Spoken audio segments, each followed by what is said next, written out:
Alright, hello.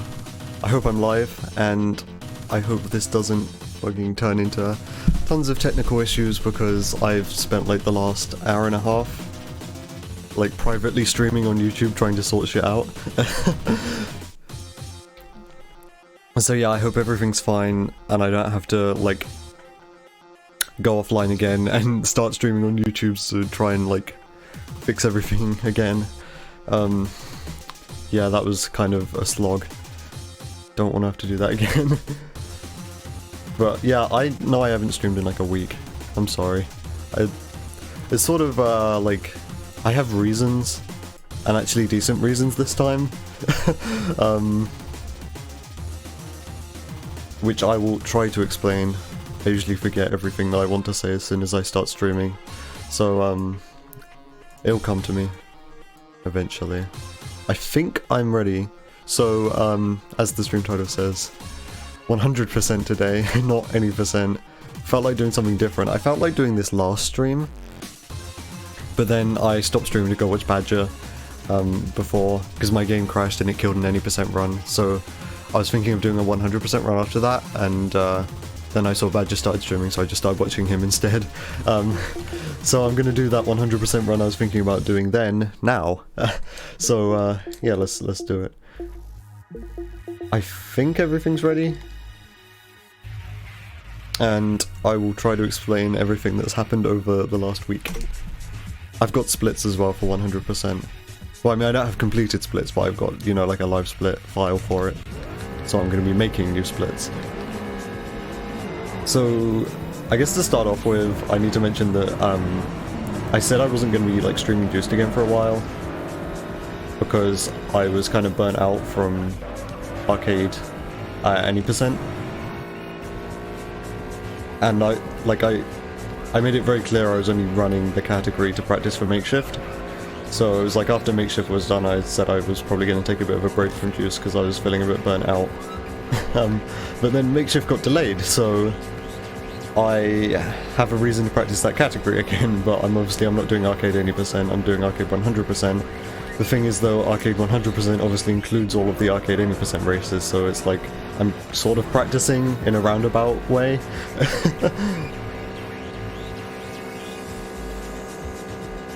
I just realised I forgot to check if, yeah, hold on, this is going to be on my conscience if I don't check. I need to check if Twitch actually says I'm live.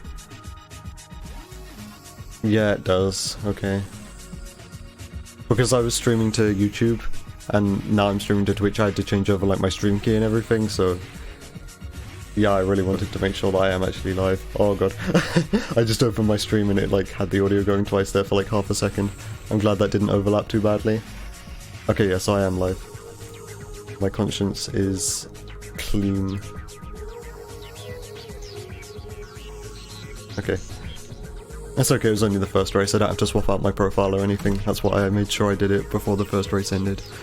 So where was I? Makeshift got delayed, and the thing with Makeshift was that I was going to do my run like last Friday, and then directly after I was going to go upgrade my computer because I was streaming 480p, I had new PC parts coming so I could stream at a higher quality, and then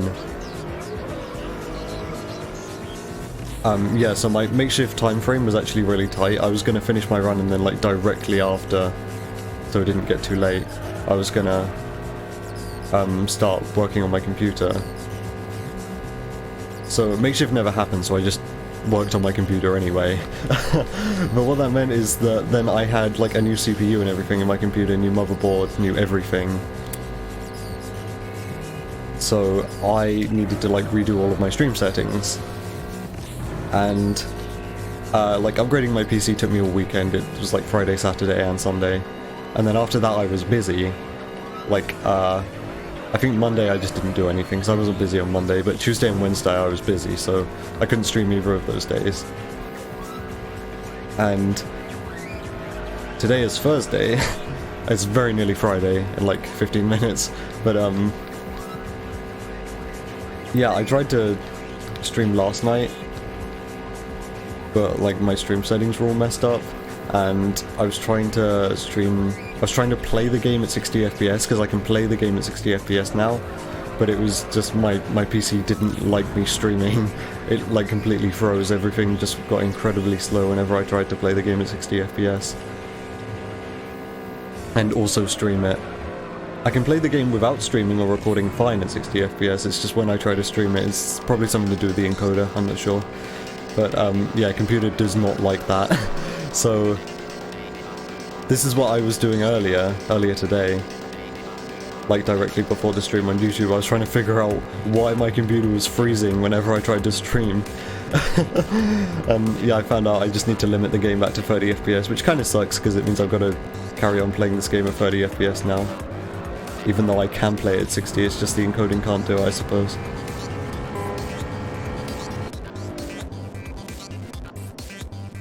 And I was getting kind of worried because like Makeshift is tomorrow. My run is in like, I think it's like 3:30 in my time.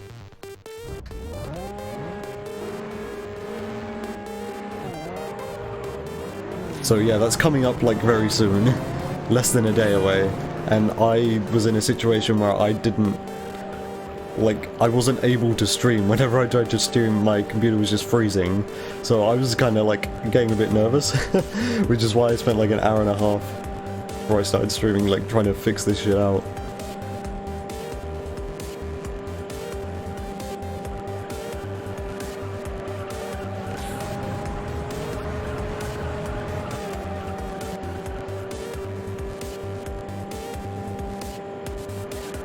So yeah, the other thing I wanted to mention, I realised I've kind of run out of things to say about why I stopped streaming for like a week.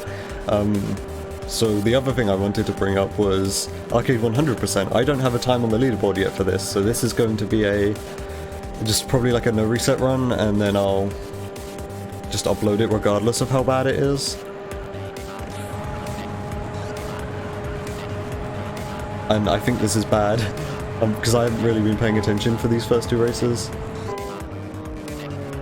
Like that was a below average Celica, I think. I'm also doing this like in a different order to how I do it in Arcade any percent. Like so I usually do the Novice series in a particular order, but I'm doing it just the regular order this time because it means I can spam through the menu. So I'm thinking this category is going to be about 3 hours, I'm not sure.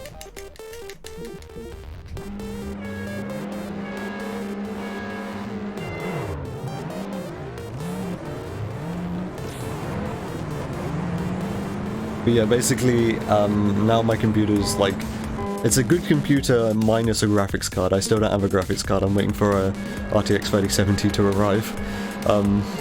So, it's a good computer aside from like not having a graphics card, so I'm still on integrated graphics, but they're much better integrated graphics than before. I went from a 4th generation Intel i5 to a 10th generation Intel i5, so it's like much better. So my integrated graphics have improved, so now I can stream at 720p. Now time for Punto, the race which I usually do right at the beginning of the run, but we're 4 races in.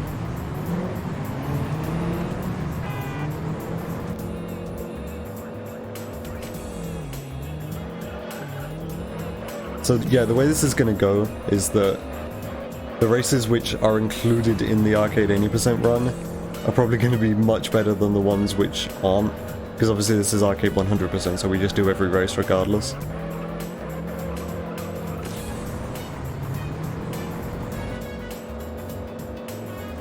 It's not like I actually have practice in Arcade 80%, even though it's been a week, so probably not so much. This Punto isn't going particularly well. But yeah, I actually have practice in these races. But for the other ones, which are Arcade 100% exclusive, I do not have practice. I never just play the arcade casually, so I'm not familiar with these races very well. I mean, I know what they all are, I don't drive them very often. Yeah, this is a pretty bad Punto by the looks of things.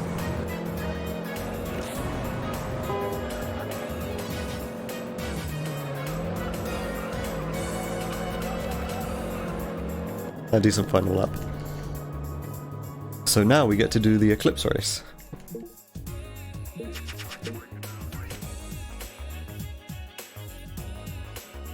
So yeah, just for explanation's sake, in the Arcade 80% run we only have to do 3 races per series to unlock the next series.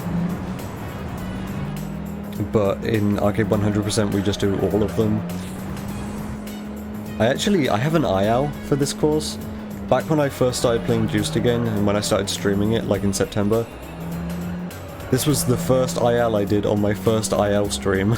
So, yeah, I actually have practice on this course, but it's from, like, over 2 months ago. I imagine since I was pretty fresh back to playing Juiced then, and I've actually had a bunch of practice since then, if I were to revisit this IAL, I'd probably get a much better time. There are a couple IALs here and there which I did which aren't in the Arcade 80% route. So like this one I might be slightly better at, but for the most part I'm going to be pretty trash at all the ones which aren't in the Arcade 80% route.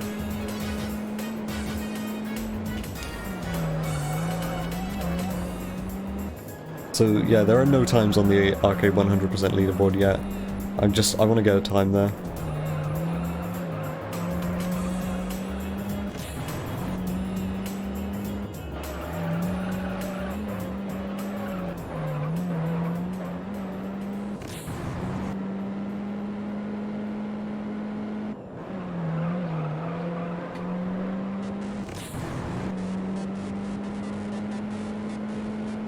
Oh god, I've just realised the little pop-up that shows up in Music Bee when the song changes.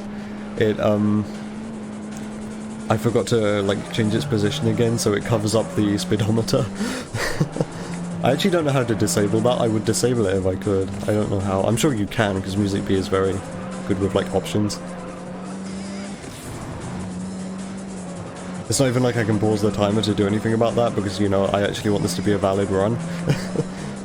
I guess I'm just gonna have to deal with, like, every 3 or so minutes there's gonna be something covering the speedometer. It's fine, it's just my miles per hour that I won't be able to see. I can still see, like, my revs and my nitrous. I don't think that shows up on stream either. If it does, then it's not that big of a deal.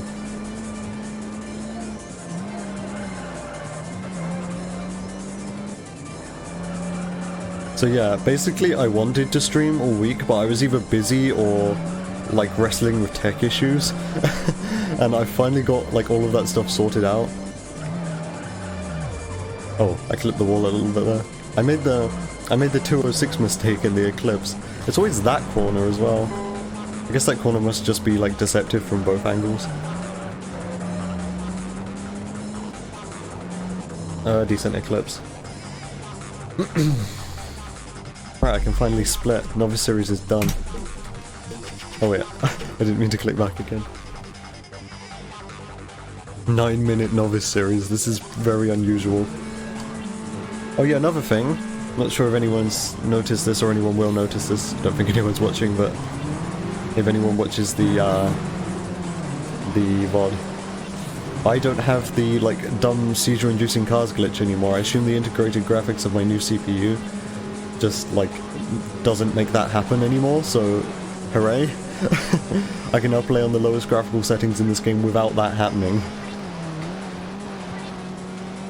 I kind of liked it. I mean, not enough to, like, want it back, but, like, it was kind of had its own charm. Just having, like, seizure-inducing cars for the entire run.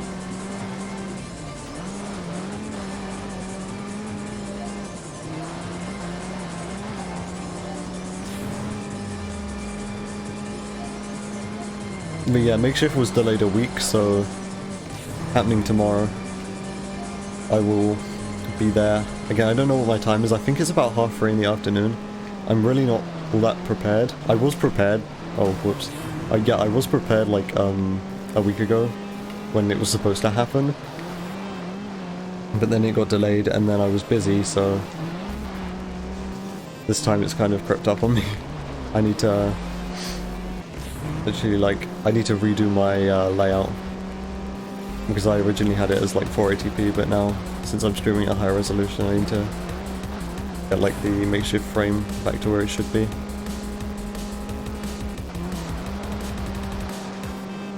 I was thinking about potentially tomorrow streaming my makeshift room with like facecam. I don't do it like during these streams because there's nowhere to put it on screen. Like, all of the information on the stream is covering up parts of the game. So like my timer, the songs, and the controller input, they're all, you know, actually covering up part of the game. I don't have like a frame which I put everything in. You know, not like a proper streamer layout.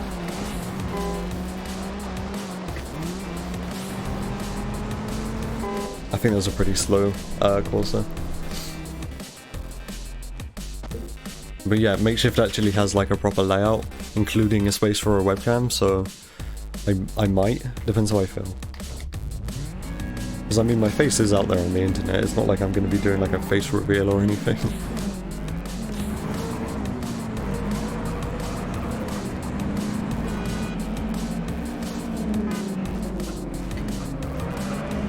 That was incredibly slow.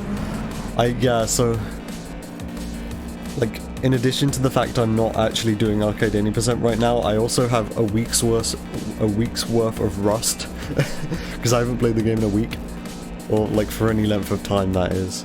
Because I have been playing it obviously whilst I've been testing my stream, trying to get the tech issues sorted. I haven't done any speedruns of this game for like an entire week, so I am back to being rusty again, which kind of sucks. Because I was looking really strong going into Makeshift when it was supposed to happen last week. I got like a really good time like 2 days before the event was supposed to happen, but now I haven't played the game in like a whole week and it's happening like tomorrow.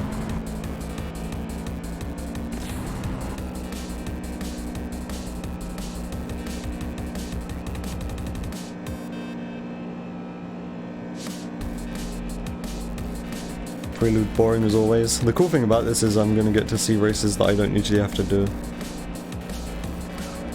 It also means I think we've got to do like 3 or 4 show-off events now instead of just the one.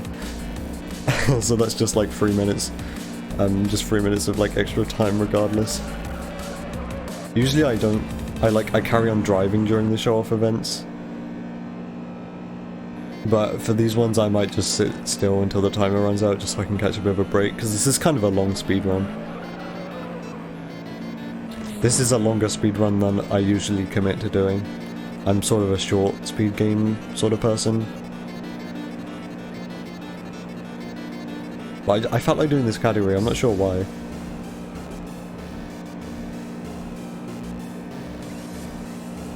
Like, I didn't do it last time I streamed, like I said, because I went to go watch Badger's stream instead. So I've spent like the whole last week wanting to run this category.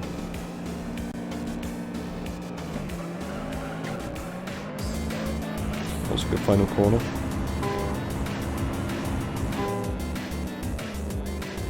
I think that was a good final lap. All of these races are like pretty mediocre though. Because it's just Rust, like I said. Okay, so we don't usually do this one. This is all pretty alien. In fact, this one's actually really long, so... yeah, I really am not used to this one at all. I mean, I'm used to driving this car because the Integra shows up in the import series, and this is just the Integra, only American.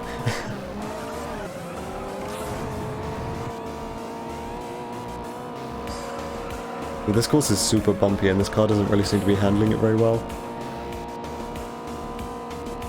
Like, for what I imagine is either a class 7 or a class 6 car, this is picking up the bumps way more than it probably should be.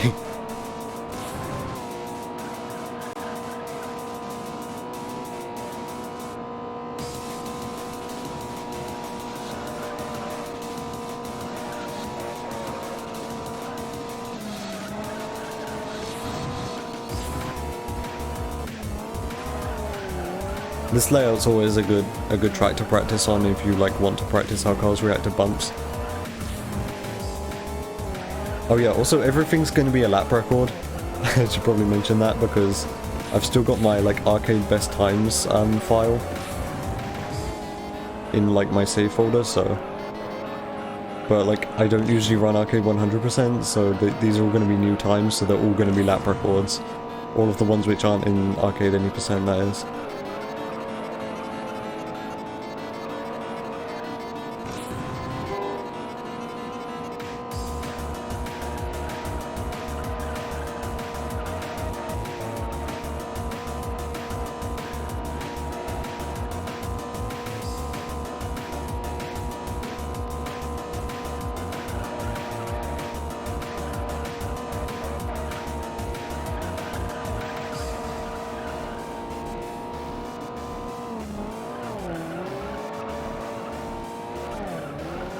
So yeah, when I'm done with this run, it's going to be going on my main channel, my speedrunning channel. As well as the stream highlight will be on the archive channel. But I will probably have this on the main channel unlisted because I know by the end of this I'm not going to be particularly proud of it. Like my main speedrunning channel is all of the public videos on there are kind of ones that I'm proud of, except for perhaps the the pink slip % run, but like that's actually a pretty good run. I don't like the category, but that's actually a decent run of that category. So if there has to be a pink slip % run like on my channel, then that'll be the one. But for this is probably going to be unlisted because my driving's bad. But on that channel, all of my unlisted videos, you can still get to them, they're just in a playlist. I think that's a pretty good way to go about making it so videos don't show up on your channel but still being accessible. You just make them unlisted and then put them in a playlist, in a public playlist. So yeah, if you go into my main speedrunning channel and like look in the playlist, there's an unlisted video playlist and there's like over 100 videos in there. A lot of them are just like shitposts, just random videos I uploaded that used to be public on my channel, until I decided I actually wanted to sort out the presentation a bit. Feels so weird to see the neon without the flashing colours. It looks so dull just being like silver. I'm used to it being like flashing white and silver.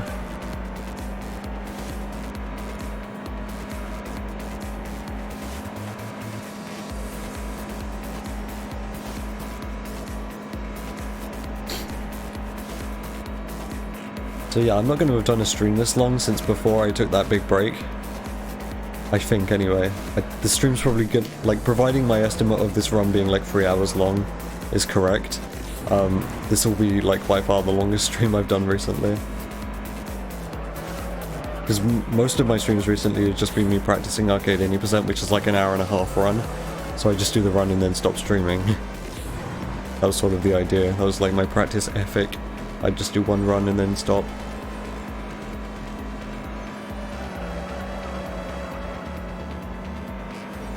I also wonder how many game crashes I'm going to get over the 3 hours. This game doesn't crash all that much. It could crash more. Like, it could crash like the amount that the run does, but it doesn't, so... I often go like many hours without seeing a game crash, and then other times it will happen like 3 times in an hour.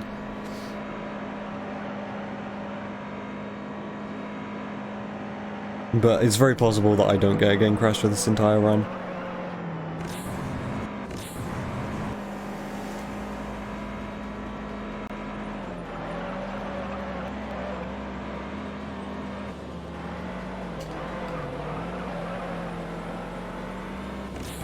So the way this works, obviously, because Arcade 100% includes everything, so that includes Extreme Nitrous and that includes the developer time trials, which we'll be getting to later. So this category uses like a pre-made save, or you can make the save yourself. So the career is already completed 100%, but there's no progress in the arcade.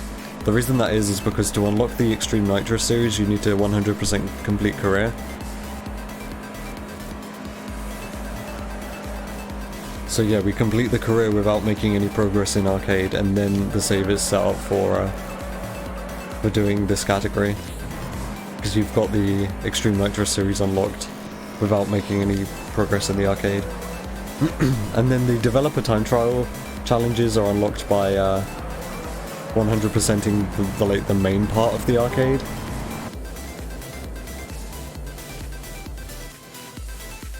So we'll be unlocking them once we finish the Grand Final series.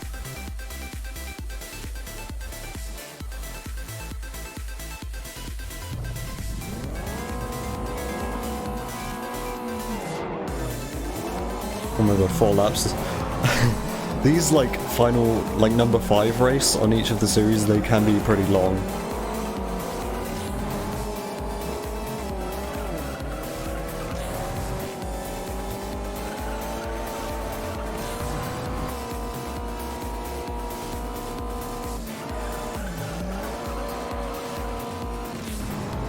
think it might be safe to take 5th gear around that corner.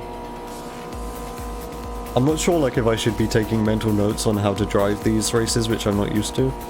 Because I'm not sure if I'm going to come back to this category again after the run. Okay, well I did the wall grind I usually do in the other Integra, and that kind of went a bit weird.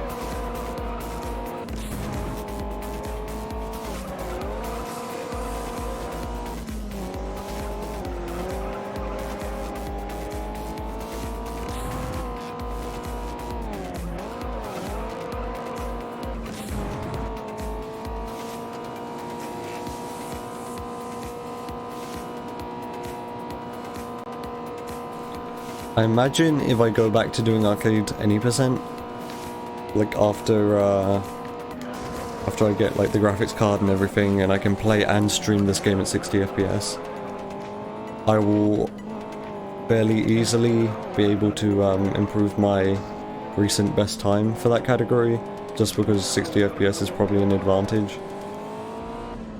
Like for the brief time that I was testing and I was playing this game at 60 FPS, I felt more in control. I don't know if that was just like placebo or anything. But then I realized I had to stream this game playing it at 30 FPS, and it's just back to the normal again now. But slightly higher resolution and bitrate.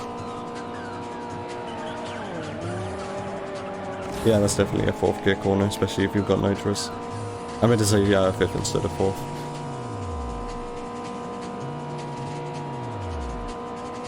Yeah, each of these laps is like a minute long, and it's like 4 laps.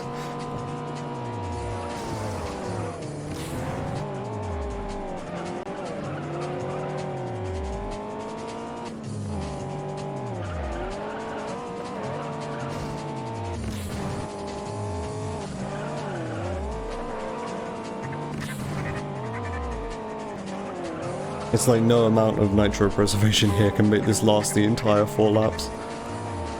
You'd be just using it like in tiny bursts if you're trying to make it work for the entire 4 lap duration.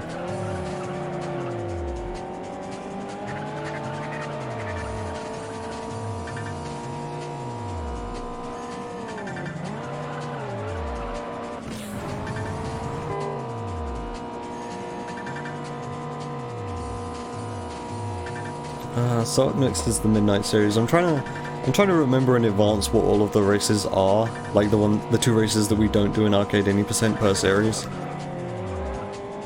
I know the Midnight Series has an S2000 race, and I don't remember what the other one is. The S2000 race is race number 5, like the bonus finale race. It's an S2000 around Angel Super Speedway, the oval track. It's probably in the opposite direction to the one you do in the Firebird race though, just so they don't reuse tracks. I gotta remember to split. God, we're 25 minutes in, it's the end of the 2nd series. Oh no, this is gonna, I don't know, I think I've signed myself up for something that I wasn't prepared to finish.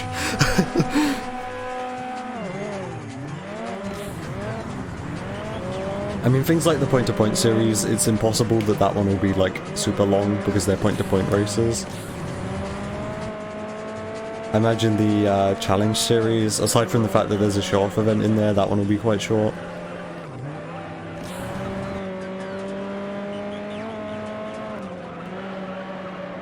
But yeah, I'm really not like a long speedrun person. If you look at my speedrun history for like when I was doing Need for Speed in between like 2015 and 2018-ish, I was very much like an IOWS person. I was involved with the community, but I wasn't really a speedrunner, I just did IOWS. Because I do not have the endurance to like focus on a full run for a really long time. And it's not even like I can just sit back and chill and like just talk and just let the run kind of pass me by as I play it. because I suck at driving when I talk, so it's not even like I can just be chill about it. It's either like full focus or nothing, but I don't have the endurance to full focus for like 4 hours.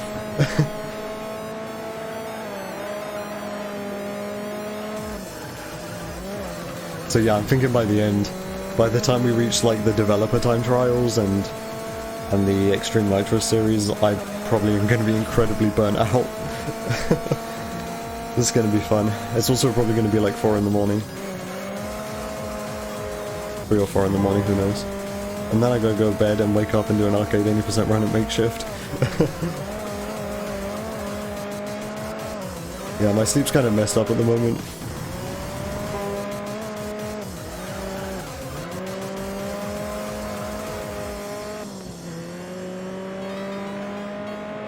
I'm trying to think what the other race is in this series, the one which we don't do in the arcade 80% run. It's obviously 206 CRX MX5, and then I know the bonus one is an S2000. I don't remember what the other one is. It might be a show-off. It might be the show-off in the Gulf in San Ricardo. That might be in this series. I know such a thing exists. I did see show-off there as number 4, so yeah, that's probably what it is.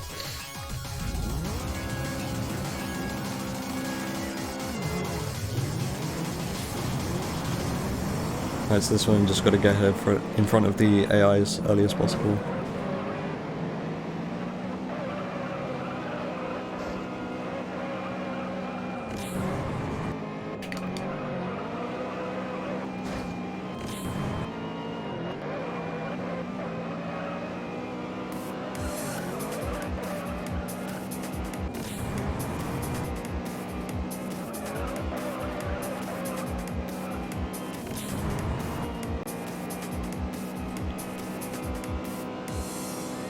Wall grind.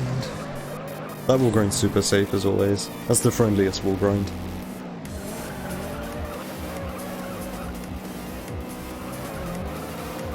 That's another thing, because I'm not familiar with the arcade 100% races.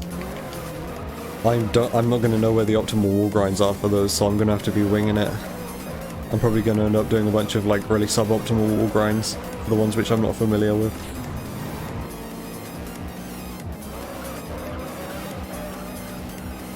Yeah, I'm thinking by the end of this is going to be a time which I put on speedrun.com, which I'm not going to be proud of. But then I'm not sure by the end of it if I'm going to have the willpower to come back to this category either.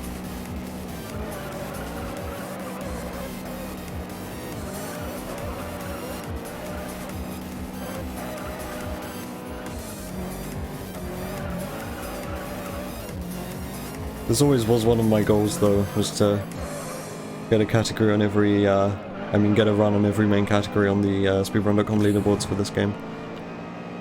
Because I play this game a lot, but I only have times in like a couple of the categories and then a bunch of the ILs. And that's not even as many ILs as I would like. Wow, big follows already. Nice. I don't think I have any mods in chat, but I also don't think anyone's watching, so it's not like that's going to affect anything.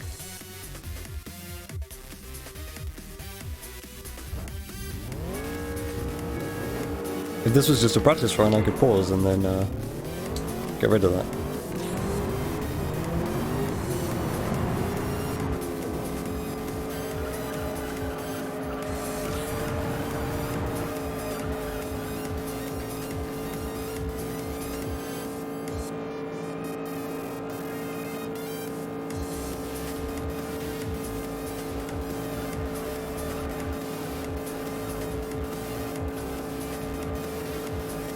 I'm trying to think what Mazdas there are in this game for a potential Mazda Allegiance run.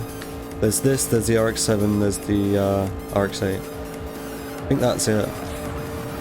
Yeah, that wouldn't be very exciting. The RX-8 is actually pretty good. I mean, it's rear-wheel drive, so it's not amazing, but like for a rear-wheel drive car which can get up into the higher classes, which, you know, isn't the Viper, it's alright. I think it maxes out at like class 4. It's been so long since I played Career, I'm probably just talking complete shit. Arcade has been my thing for like a long time now. I don't even know how long, like a month and a half.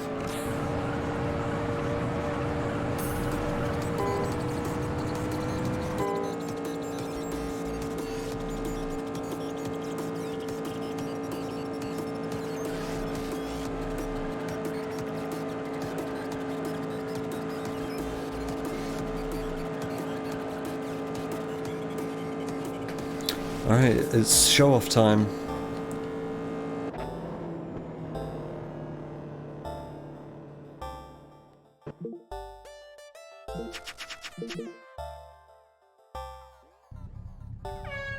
Oh, it's in a Clio, not a Golf.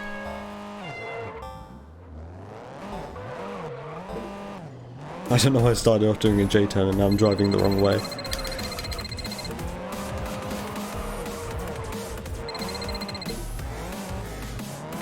Wait, flip-flop? Oh, flip-flop wasn't the bonus move, I think the J-turn was the bonus move. Wait, that was a max speed 180? How? I don't actually, like, when I'm going through the menus, I don't have time to see what the point score is for these, like the target score. This is fairly on in the arcade, so I imagine it's not all that high, but, oh, whoops, I have no idea if I'm actually over the point score or not yet.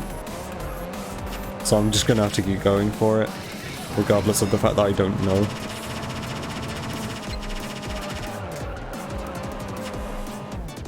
It's so nice to do a show-off event in a front-wheel drive car.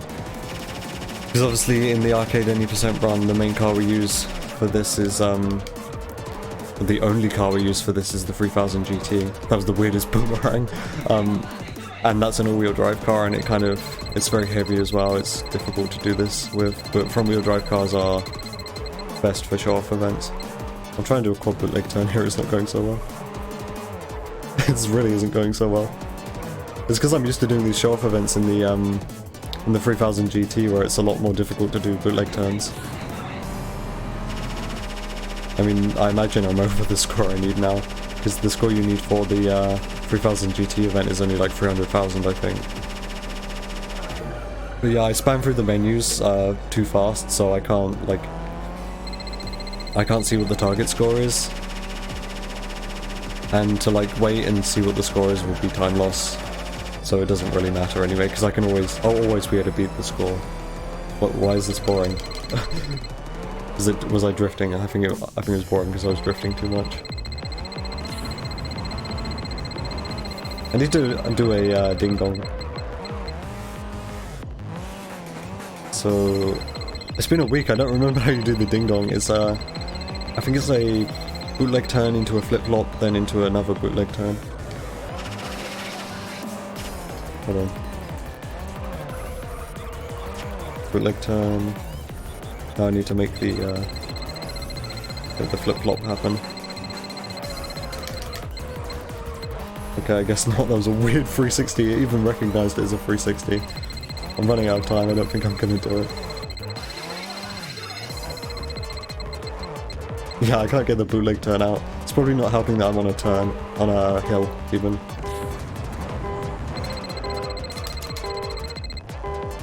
Come on. And then do the bootleg turn. I didn't have enough speed. Alright, so now it's S2000 time. S2000 sucks.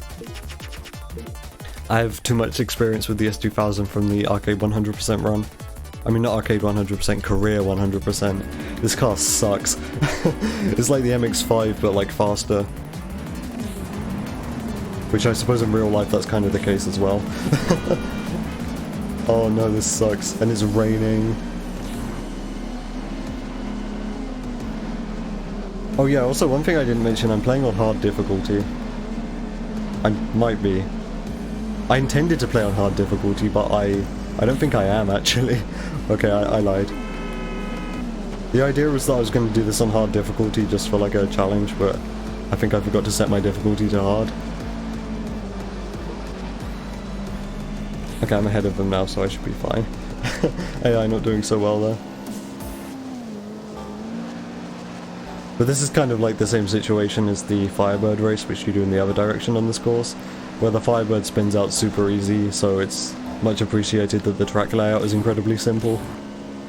Also, this car is like fast as hell. I was going like 170 there, and this is only the 3rd series. And the normal route, we don't get cars that go this fast until like 3/4 of the way in. But because this is like the bonus race in the series, which you have to unlock by doing all the other ones. I suppose they make it a little bit more difficult.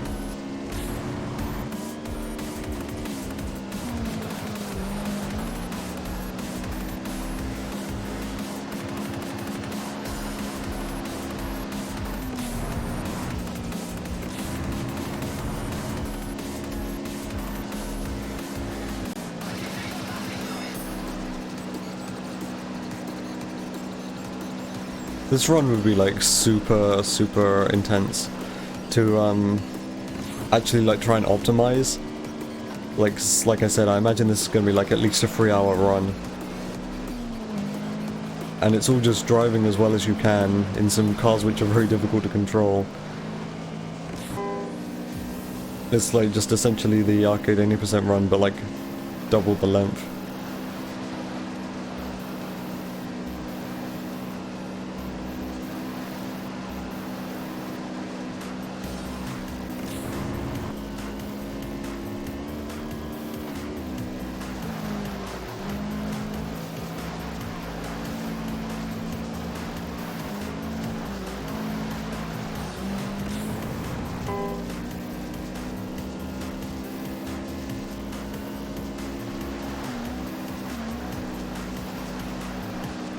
This is the next car behind me is 12 seconds behind. Yeah, that doesn't surprise me. It seems like the most difficult challenge of this race would be to just getting in front of the AI at the beginning. Because that's what I was having trouble with, but now I'm ahead I seem to be gaining like a ton of time on them. Because this car isn't easy to control. It's like the same issue you have with the Firebird race in the other direction.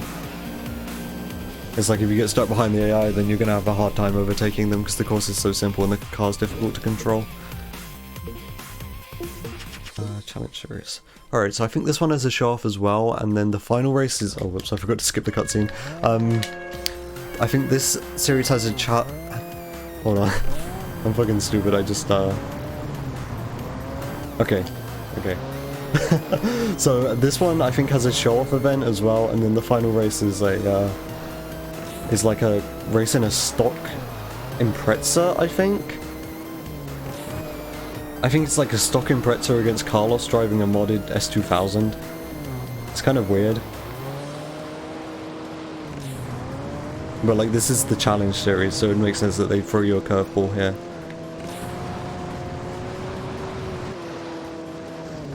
It's not difficult either because the AI suck at driving the S2000.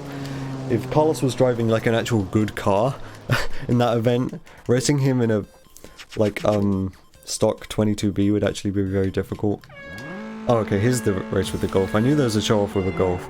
Okay, so target score is 80,000. I forgot it flashed up on screen right at the beginning of the event.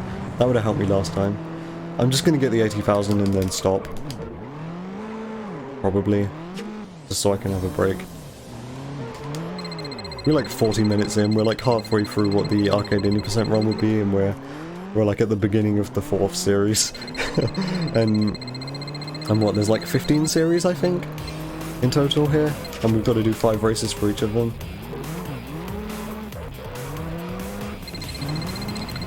Hold on, let me look at my splits. Once I've got the target score, I'll look at my splits, and then I can see how many series there are.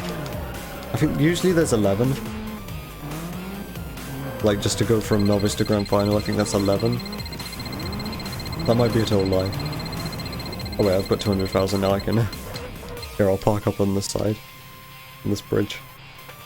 So, Novice, Juice Games, Midnight, Challenge, Point to Point, Import, Modern V8, All-Wheel Drive, American Muscle, Japanese Supercar Grand Final. Okay, that's 11.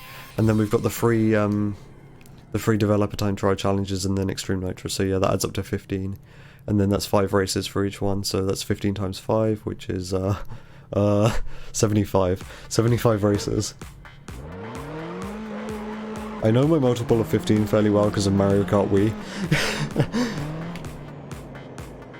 Because, unless I'm talking complete shit, I think Mario Kart Wii first place gives you 15 points.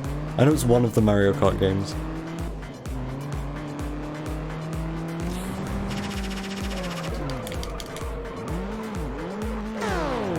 That was a pretty spectacular wipeout.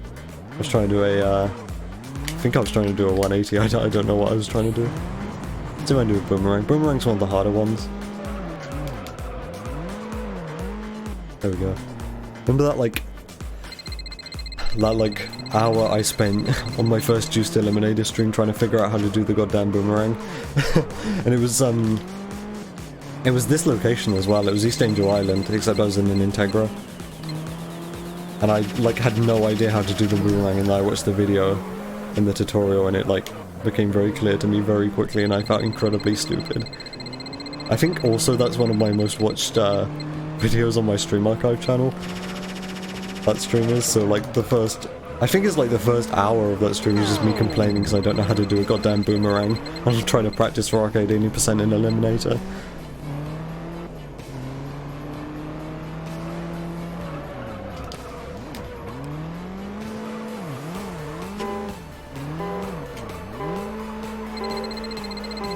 So next up is it's the Ford Focus race, right?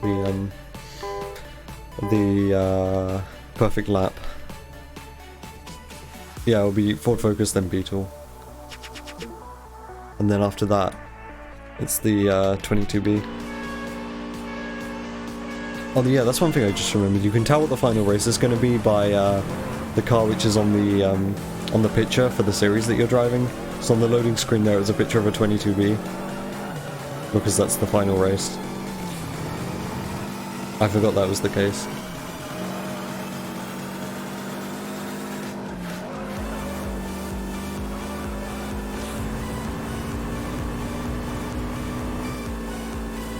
I hope I don't fail any of these. I think this and the MR2 race, or the MR2 perfect lap, are the only two which are perfect laps in the entire run. It just so happens they both appear in the Arcade 80% run because they're both short. They're only one lap. But I think those are the only two which appear in the entire arcade, so those will be the only two that show up in the Arcade 100% run as well. Fingers crossed at least.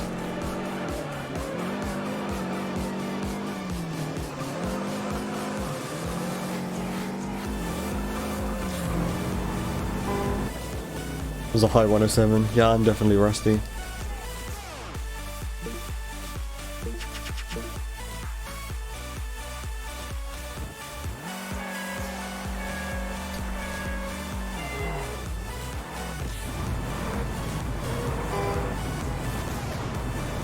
Oh wait, I don't usually go up into 5th gear for that. It's so weird seeing these cars without the seizure-inducing textures. Once I'm done with this, I'm going to need to find out how to remove my microphone track from the local recording. In a way that's efficient. I could open Sony Vegas and do it, but that would involve re-encoding the entire local recording, which would take me on this computer setup probably a million years, so there's got to be a way you can just remove the vocal track. I imagine VLC could do it perhaps. Alright, Subaru time.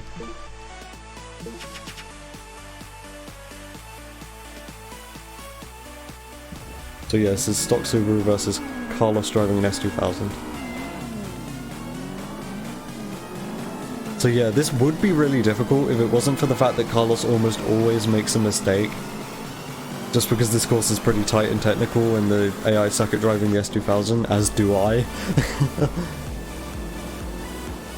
Honestly, I don't blame him, that car sucks to drive.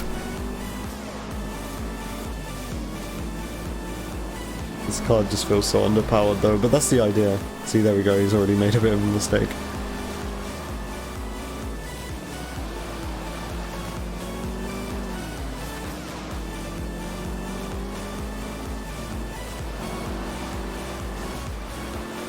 But yeah, imagine if, for example, if we were driving the stock Subaru and he was driving a modded Subaru, this would become incredibly difficult because the AI are actually good at driving the Subaru. But because he's driving an S2000, see, he just wiped out, no challenge whatsoever. How are you even supposed to drive this quickly? I suppose you just gotta, really focus on your lines.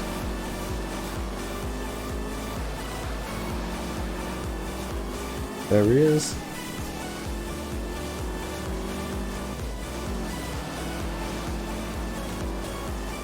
Yeah, but this one's fun. As a concept it's fun, even though it's not difficult.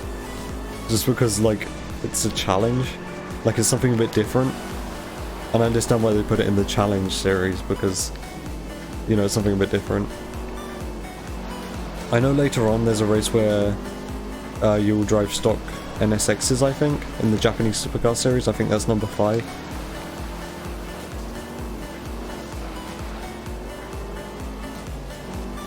Or it might be number 4, I don't remember.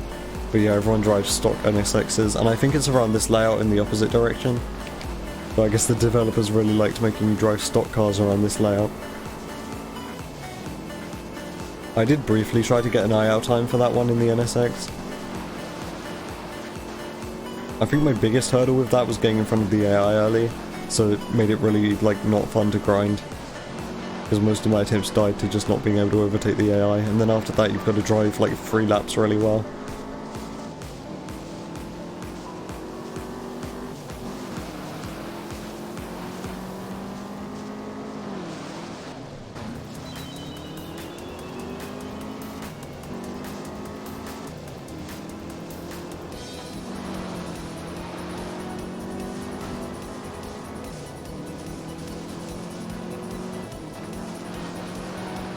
I'll see how much this tests my endurance this entire run. Because I want to kind of grind this out and get a good time in it, because like this would be like really impressive to get like a time that's as equal quality to my Arcade Any % run in Arcade 100%. That would be a really impressive speed run. Just like in terms of driving ability.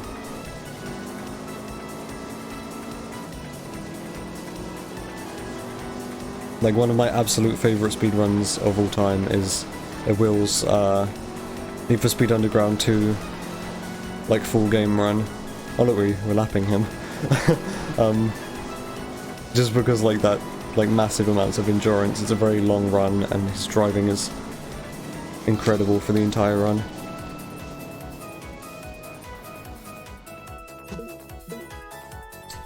Alright, yeah, that was the final. Point to point. We get to do the point-to-points we don't usually do. So this one. This one isn't actually all that slower than the other options, because these are all point-to-points, so they're all pretty quick. It just so happens this one's slightly slower. I think in Eliminator you do this race. Like, there's kind of an analog to this in Eliminator, except you drive a Subaru instead, if I remember correctly. Like a WRX STI.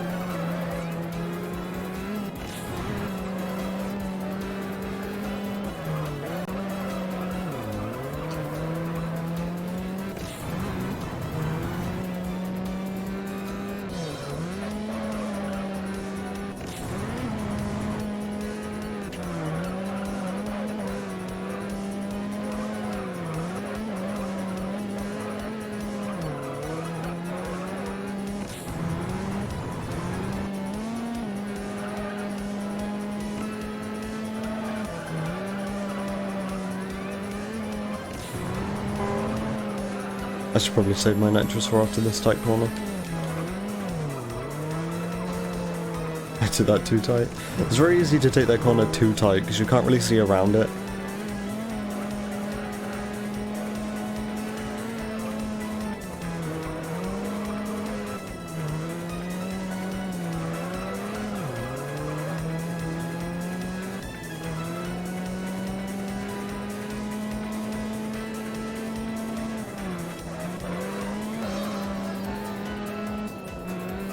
Okay, cool.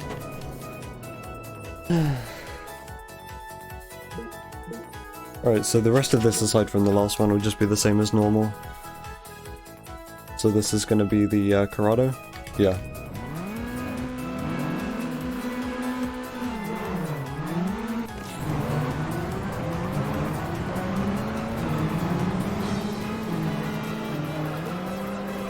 Let's see how much my Corrado driving has deteriorated.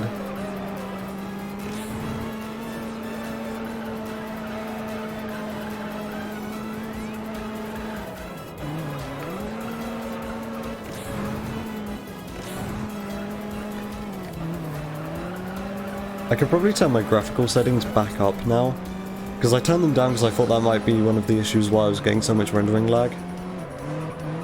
and why my computer was completely just like crying itself to sleep every time I tried to stream, before I realized it was because I was playing the game at 60 FPS. So I might be able to turn my graphical settings back up now.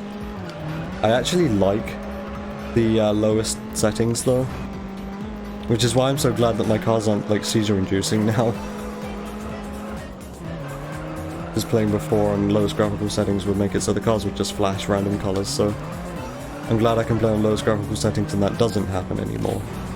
I like the lowest graphical settings because if you play on the on anything higher, it makes like debris on the road show up. It's not like physical stuff that you can collide with, it's like leaves and newspapers and stuff. And that, two things, that probably doesn't help the bitrate very much, and it's also just kind of like visual clutter. I don't really need to look at it. I think the game looks much like cleaner if you play on lowest graphical settings, and the textures don't look bad or anything, so it's like I'd rather just take the lower graphical settings. But yeah, I turned shadows and like reflections down and everything. I think I kind of prefer this game with low reflections anyway, or like no reflections. I think, yeah, just all in all, I think I just prefer this game at lowest graphical settings, like all round. I can turn shadows back on though, because sometimes it is a bit jarring to not have shadows. Although, all of the cars in the run have neons, except for the two, like, free stock races you do. So the neons kind of act as a shadow in a way.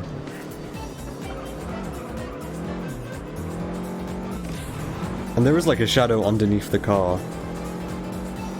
Like I can see a big like black rectangle underneath this Ford.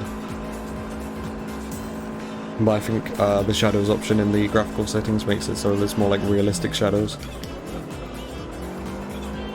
As realistic as like a 2005 game's shadows can be. Slow focus. I don't know why that was slow, it felt okay. Just rust, most likely. Celica time.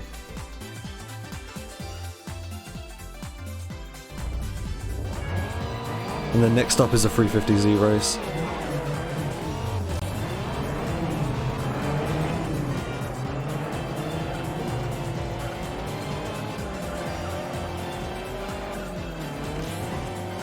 There's a potential wall grind I'm thinking of doing in the 350Z race coming up next.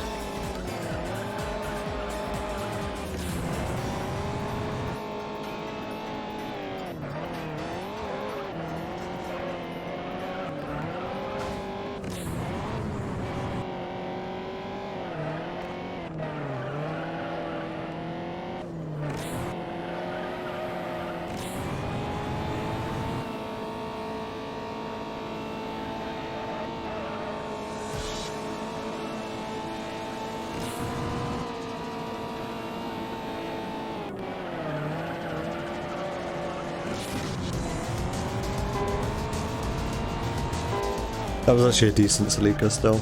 I mean, there's not much that can really go wrong in that race, it's incredibly short. It's under a minute long.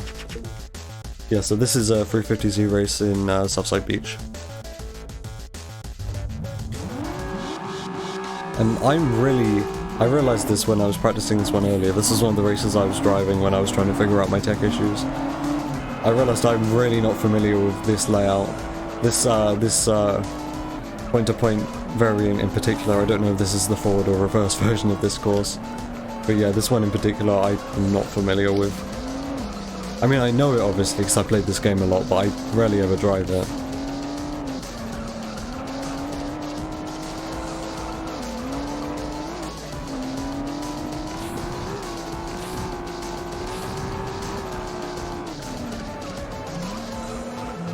Oh yeah, there's the divider there. I don't know if it's best to go on the left or right or that.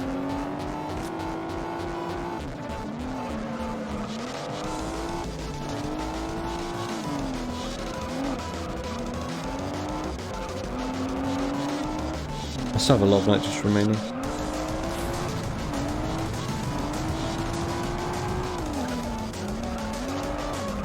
Oh yeah, here's the corner I wanted to wall grind.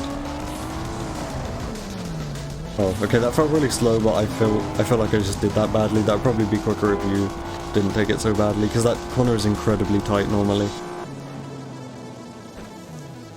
Well, we're like an hour in, and we're just entering the import series. Alright, time for the really long MR2 race. Oh god, this is gonna suck, because this car, like, handles really badly. This handles, like, exactly the same as the MRS, which comes later, except this is like a 3-lap race around this course. Oh god, this is gonna suck. I wonder if the wall grind here is, like, a thing. Because we do this in the S2000, in, Career 100%.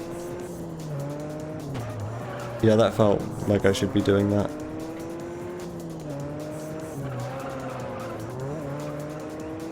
I mean, I guess there's a little less pressure because the MRS race later on is a perfect lap, so we can't touch the walls.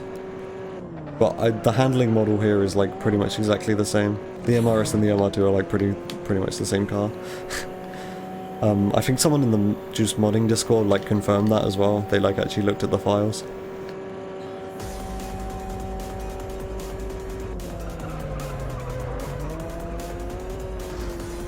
Although this doesn't feel as bad to drive as the MRS. That might just because there's not many turns happening here. So I wonder if both wall grinds are... That felt kind of quick. Yeah, I think both wall grinds are the strat here. Although I might end up getting nitrous leak. Oh, okay, that was incredibly slow. This is one of these things where I don't really have an idea of how to do these wall grinds. Because in rear-wheel drive cars, sometimes you don't really want to be turning into the corner as you take the wall grind because you can spin out. Gives you like too much steering. So for rear-wheel drive cars, I generally try to like turn into the wall grind instead of away from it, because it's much less likely you're gonna spin out if you do that. That's what you have to do with the Camaro wall grind. But then for like the front wheel drive cars in the CRX wall grind, you have to turn like into that wall grind. Okay, there's the nitrous leak. It's final lap anyway then, so whatever.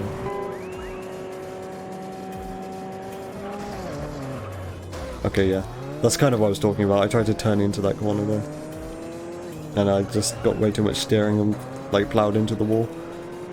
That's also an incredibly like narrow road that you go off onto.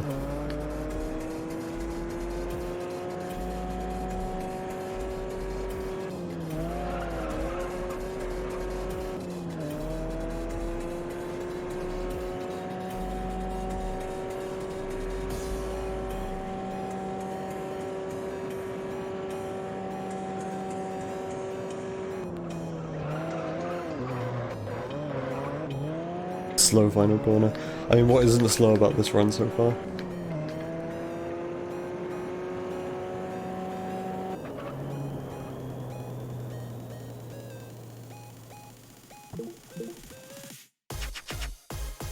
Alright, time to do the rest of the import series as normal.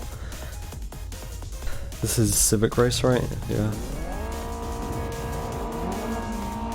I forgot what the final race is for this, race number 5. I mean, I'll remember as soon as I see the next loading screen because it will be in the background. It might be a RX-8.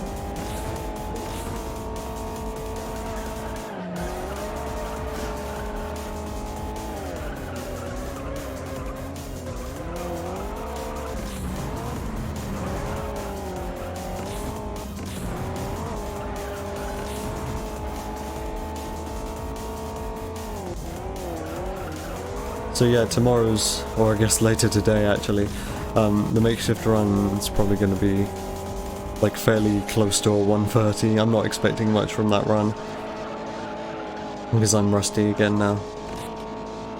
It was looking really promising. I was within like 50 seconds of my PB. Like I think my recent best time is something like a 1:28.40.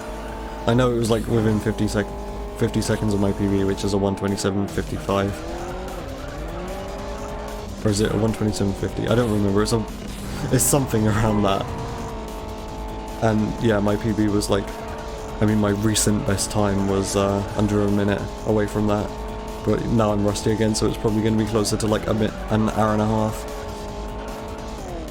at makeshift later on.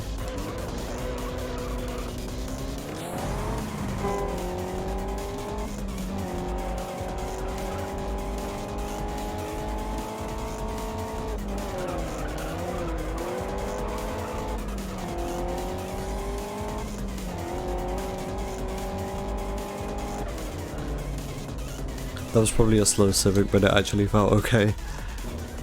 But I mean, that's kind of what happens when you're rusty. Races that feel okay are actually like bad, just because your driving has gotten slightly worse by not playing.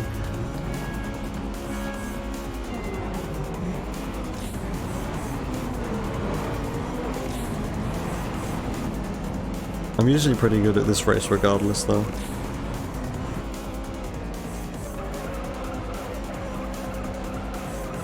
This feels so much faster than the Integra I drove earlier in the Juice Games series. It must be upgraded further. I'd be able to compare the BHPs to see if that's true. But not right now obviously because it's mid-run.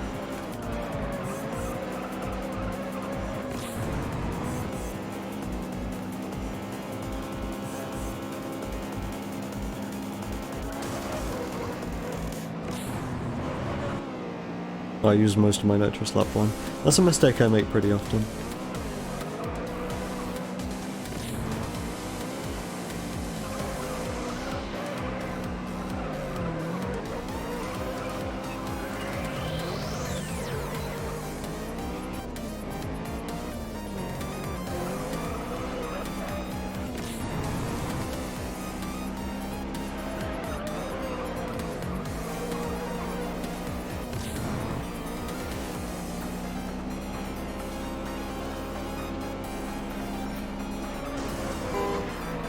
Oh, I don't usually get nitrous leak here.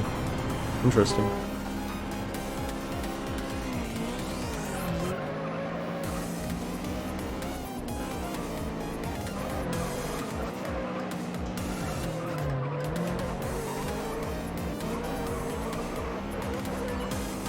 I wonder what race number 5 for the modern V8 series is, I don't remember. Oh, I think it's a Mustang. Yeah, Mustang 99 race. Like in downtown, maybe? I'm trying to remember. I know race 1 in the modern V8 series is in the Monaro, because that one's incredibly long and boring.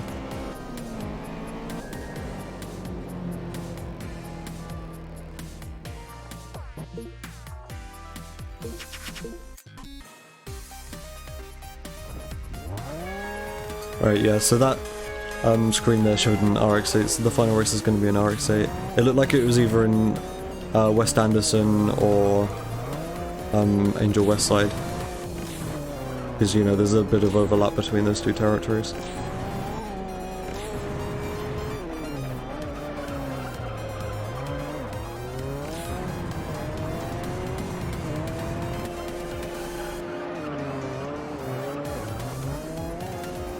This car is just incredibly scary to drive as usual.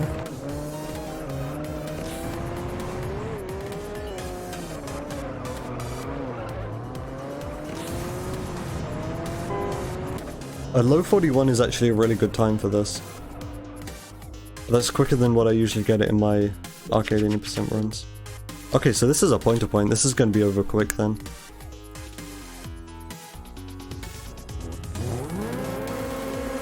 Alright, so this is the West Anderson point-to-point. I don't remember if this is reverse or forward. The RX-8 has some of like the weirdest body kits in the game. This spoiler is like bizarre.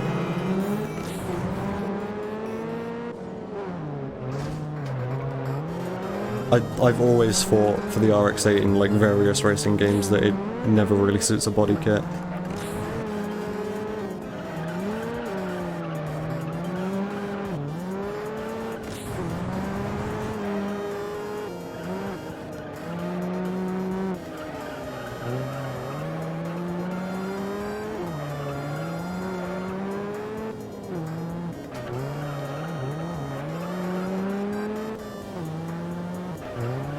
Well, I'm glad it appears that I'm not getting any tech issues. That's something I was worried about.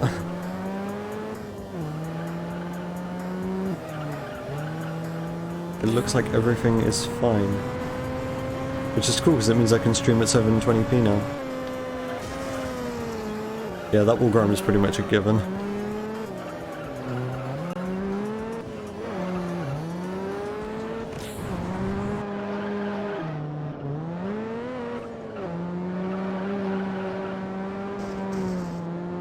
This driving is like very subpar.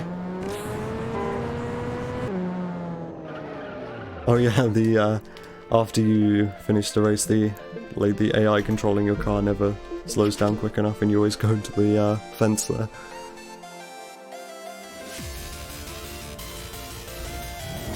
Alright, time for an incredibly boring race around an incredibly boring area of the game.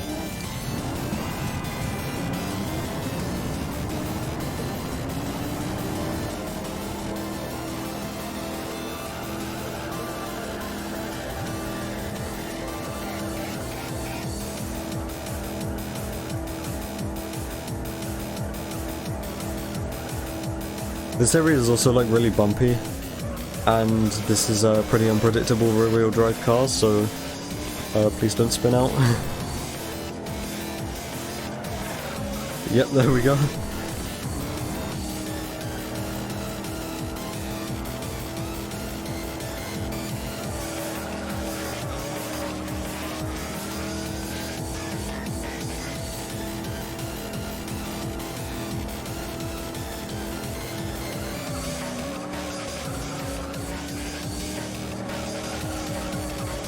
At least this is only 2 laps. Oh, whoops.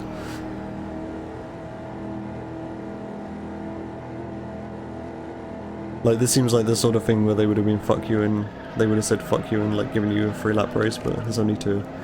They must have realised that this is very long.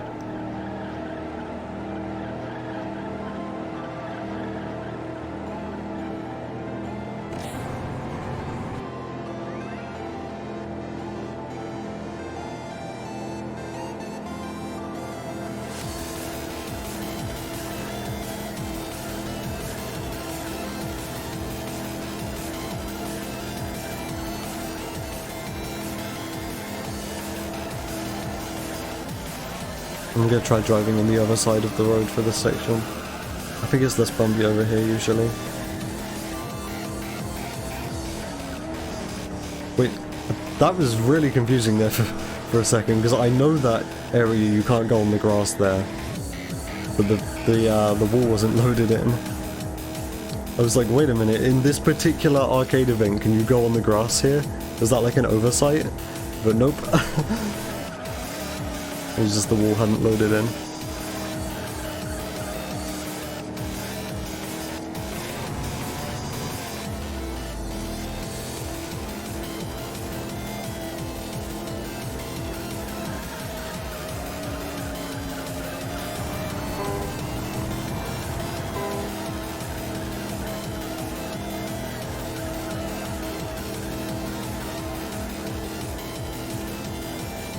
There we go.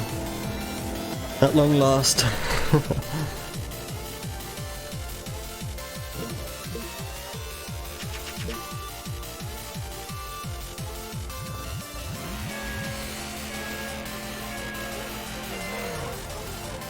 don't think that race is actually much longer than the Kamara race. I think they're pretty close.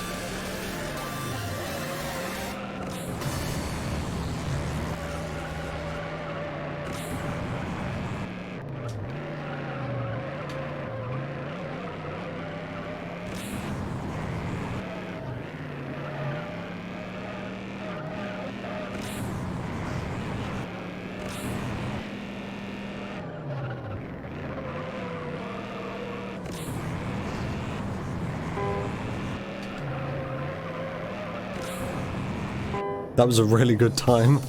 I usually aim for like a high 30, 39. And my PB gets a 1 minute time there. So that was like about 2 seconds quicker than what my PB does.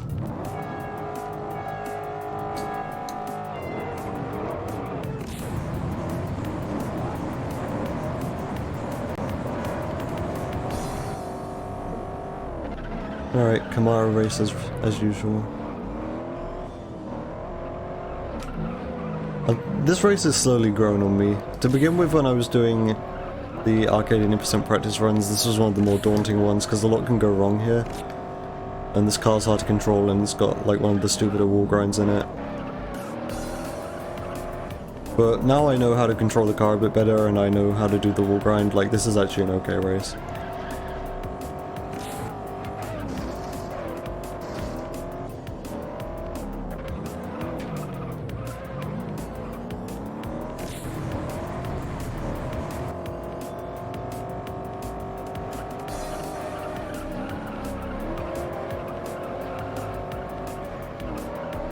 I don't know why this song is like labelled as Jackal, Quinston and Rotine. I don't hear where Rotine really comes into this. Like, this sounds like this could just be a Jackal Quinston song. Again, good song regardless though. It doesn't really matter to me what alias Ren decides the song will be. As long as it's a good song, that's what matters. It's just I don't hear the Rotine in this.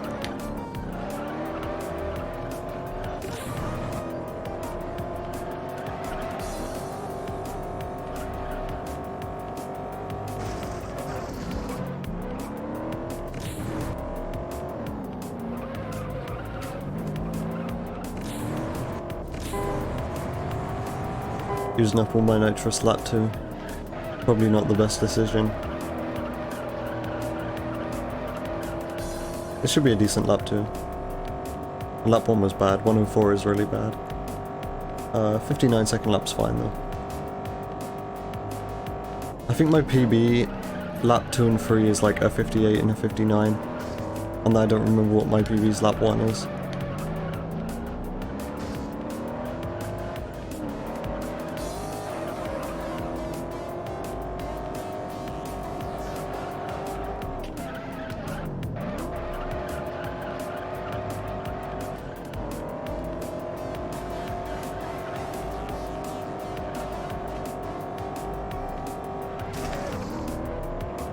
Hey, that was a really good wall grind. Lots of speed saved. I mean, considering I've had no nitrous for this entire lap, this has been a really solid lap for him.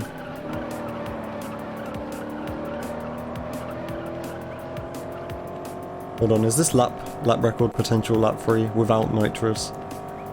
Yup. That's kind of sad. That could have been a sub 58 lap if I had nitrous. Alright, Firebird time. So yeah, this is pretty same, like, this is pretty much the same in principle as the S2000 race. It's the same track in a different direction. But it's like also in a really difficult to control car. And the AI can really screw you over.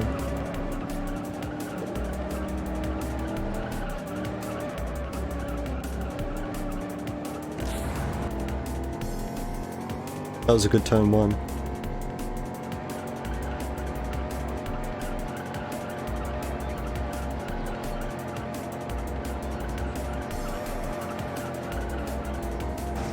Oh, whoops.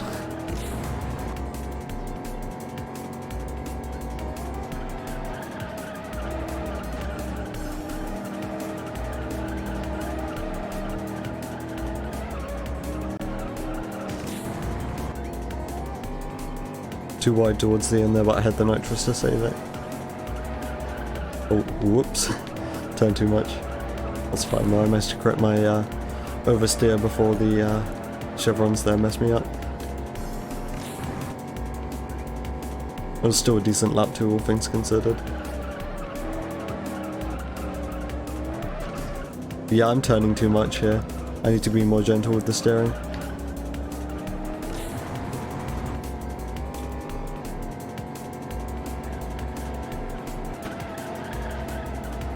This car is so susceptible to oversteer.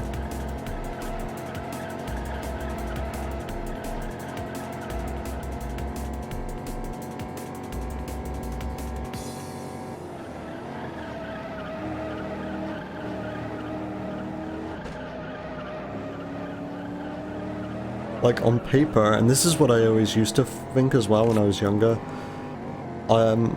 this car and the Camaro look exactly the same.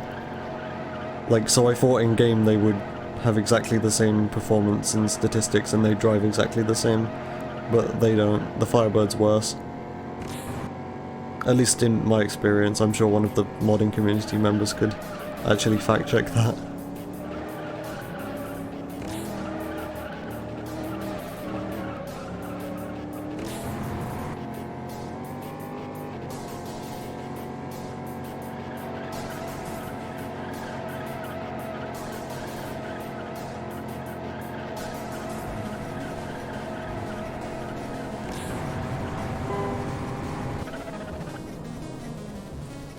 Alright, so I think it's a Mustang race. Yeah, Mustang. Yeah, I was right. I said it was a Mustang race in downtown, and that's what it is. Where's my spoiler? Oh, it's that spoiler.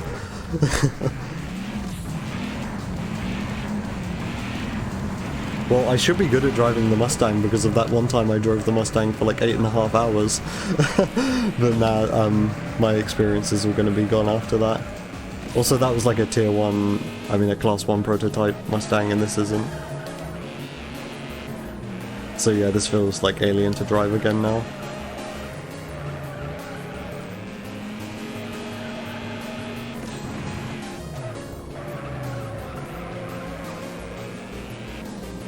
I kind of wanted to be the Mustang man, because I like how the the classic Mustang handles as well as the 99 Mustang in this game. So I was going to just like stop using the Viper and start doing all of my ILs in the Mustang, and then I got super hung up on that one Campbell Hills IL and raced it for like 8.5 hours, and then after that I never felt like driving the Mustang again, until now I guess. I think this should be a wall grind. Yeah, that feels pretty decent.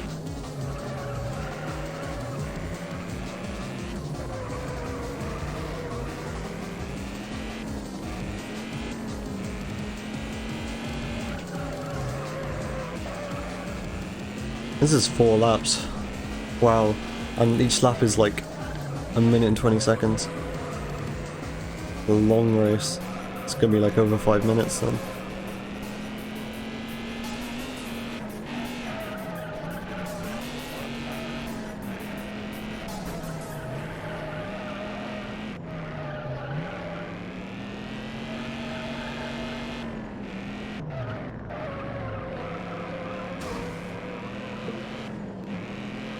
Right, so next up is all-wheel drive. Oh god, I've just remembered all-wheel drive. Oh fuck. First spin out of the run. Yeah, I just remembered all-wheel drive number 2. I'm gonna have to do that. And I forget what all-wheel drive number 5 is.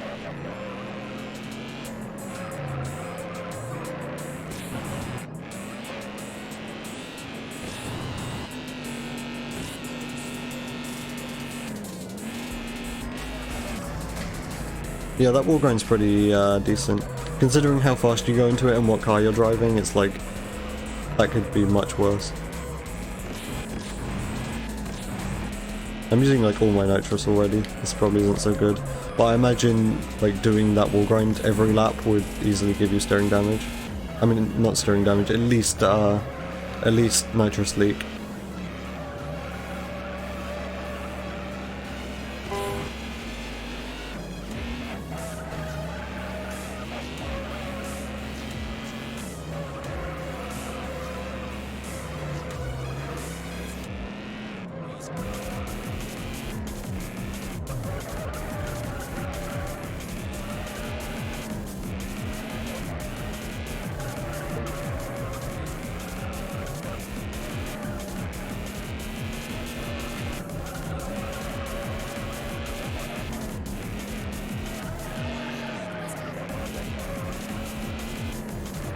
Yeah, this hill section is kind of bumpy. I'm not surprised I spun out, because I wasn't paying a great deal of attention.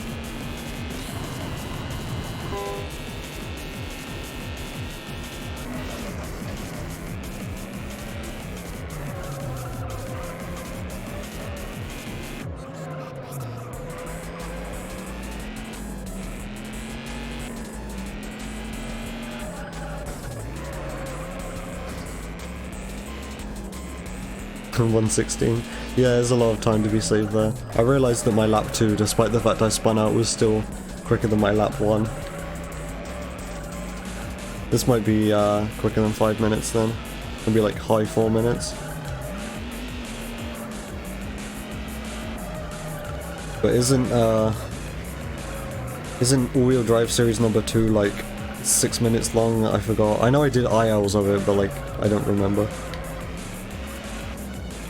I think it's like a low 6-minute race, which is absolutely stupid. I imagine if they were able to, the devs would have made that like a 1-lap race, perhaps. But there's no 1-lap races in this game, aside from, I suppose, like sprints and point-to-points, if those count.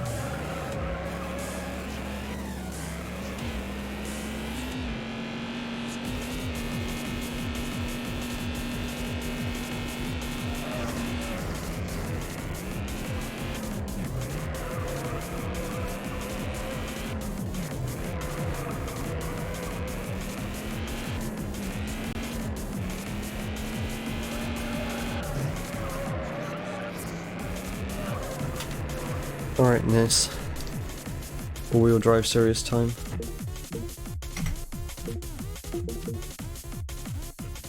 First we gotta do the super race, the 22B race.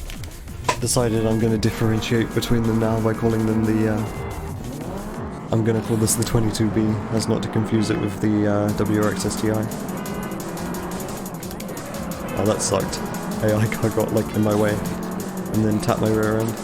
That was all my fault though, I just wasn't paying attention. I was trying to like readjust myself in my seat.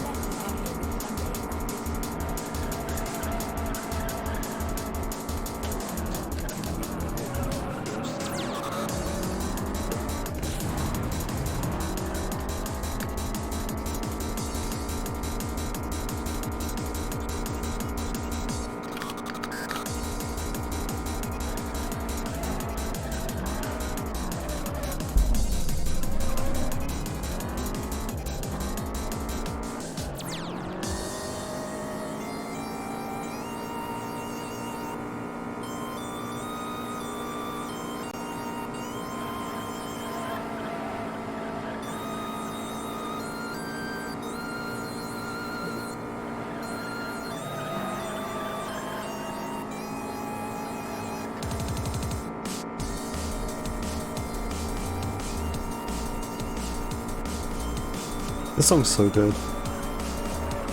It's like listening to music like this makes me understand why I was so like compelled by Ren's music when I first discovered it in like 2014-ish. Because when I first started listening to the music, I listened to Furries in a Blender. And this was one of the songs I used to like a lot. And like, this song's still so good, it makes me just understand why I was drawn to it in the first place.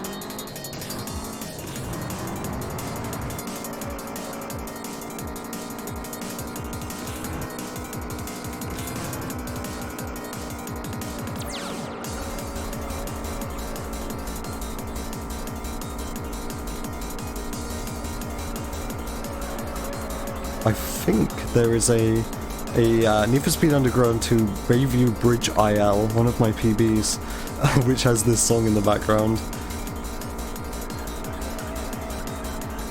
And I like put it there deliberately because there's this thing that like a bunch of the Need for Speed Underground 2 and I suppose other Need for Speed racing game like time trial people do, and they do like stupid crazy production value, like with very kind of low effort editing. Like they put way too much effort into the editing, but it's like still not really all that good. And it'd involve like putting like music over the top and everything. I guess just to kind of personalize their PB video. So on that like one instance I tried to do it as well. And I put this song in the background.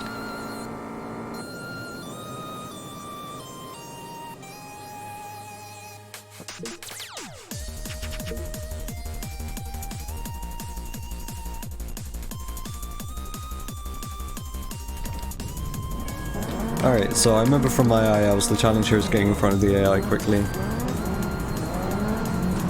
Okay, that was nice and simple.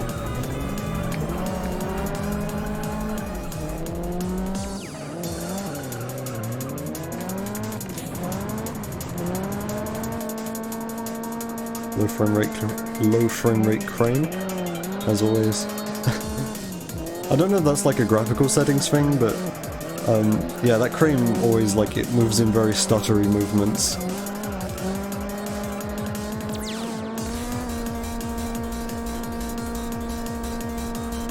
I always used to get frame drops around this area, and I never really knew why, but I guess it's because of those, like, fire particles coming out of those, like, whatever the hell those things are.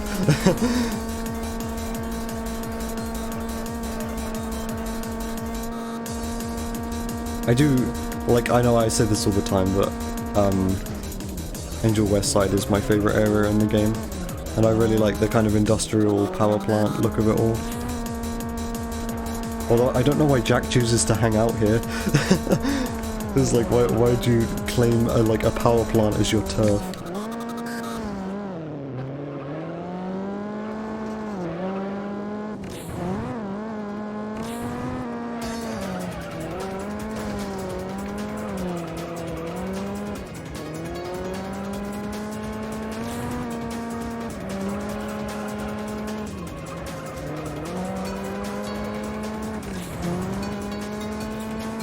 Oh wait, this is 3 laps. I guess scratch what I said about the developers probably wanting to make this a 1-lap race.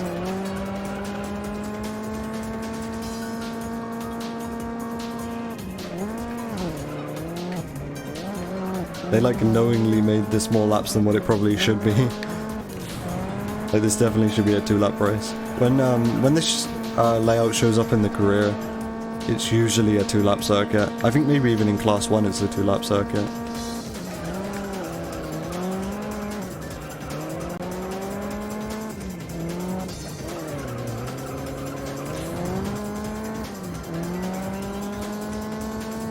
I could probably improve this IL as well. I think this is another IL I did literally on my first time streaming. Or like my second time streaming, because that was the first time I did like ILs, I think. Actually no, my first time streaming was like midway through September and I had George in the call, so I wasn't really talking about the game all that much. I just had it in the background whilst George was doing, I forget, Need for Speed the Run speedrun. I think Badger might have been there as well. But then my second stream was just me, so I was actually talking about the game. I kind of consider my second stream of this game to be like my first stream. Because the first one was just me like chilling in VC with George with this game kind of in the background.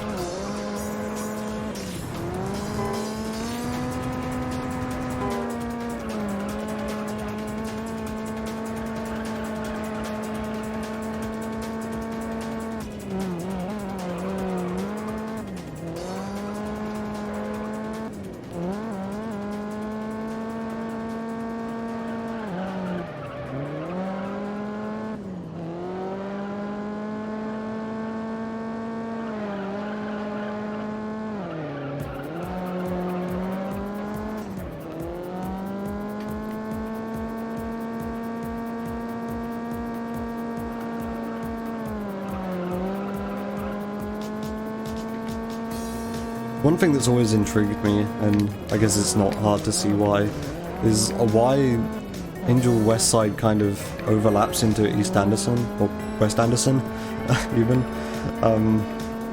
Yeah, I never understood that, like, and I'm pretty sure this is the reason neither West Anderson or Angel, or fucking, wait, my brain has gone blank again. But it's like, I think this is the reason neither of these areas show up in Eliminator either. Is because I imagine, like, to have either one of these territories loaded in, you'd have to have, like, both loaded in, and I doubt the PSP can handle that. Because this is, like, a big area. Like, this is one of the longest tracks in the game, and it covers, like, most of Solis's turf and most of Jack's turf.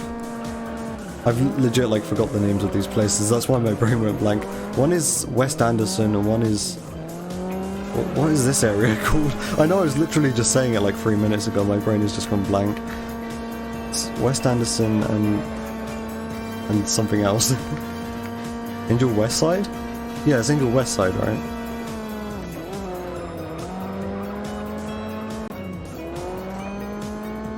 It's not East Anderson, is it? I'm thinking of East Angel Island. This is what happens when I don't play the game for a week. I forget what the places are called. And I mean, to be fair, I haven't played the career either in a long time, and the names like mostly show up in the career.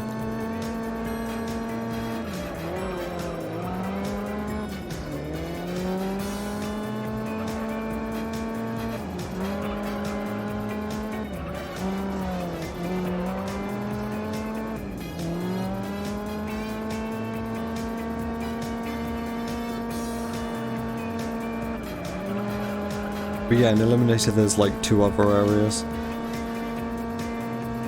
There's Chinatown, and then there's the like racetrack area that I think Hayden owns. And I imagine that's because the PSP can't have like both of these areas loaded in at once. But that was something that, yeah, always like intrigued me as a kid, and still to like today it does a little bit, like why these areas kind of overlap. Because the West Anderson point-to-point literally like starts or ends, depends which direction you do it in.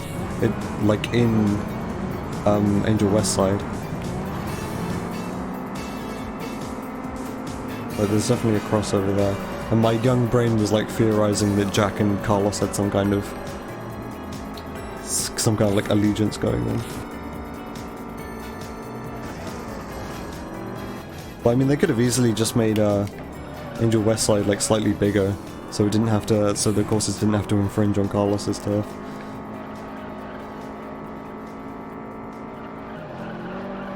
But it's like the only area in the game where two territories are kind of connected in any way. Like if you look on the big overview map in Korea, you can kind of see like a vague idea of where everything is.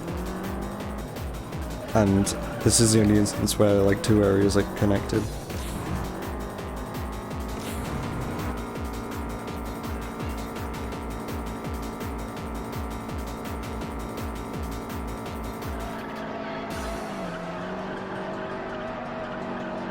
One thing that would be like absolutely so cool is that like a free roam thing could be made. But like not all of the areas are connected, so that wouldn't really be possible. But I mean, like maybe perhaps... Wait, Nitrous League already? That sucks. Like in the show-off events... Nice. In the show-off events, if it was just like free roam instead of it just being one of the courses, except you can drive like whatever direction you want, that'd be nice.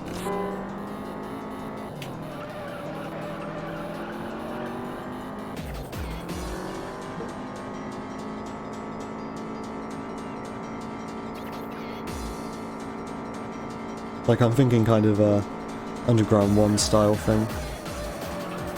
You know, because someone made a mod for that which allows you to free roam. But the thing is about Underground 1 that its whole map is kind of connected.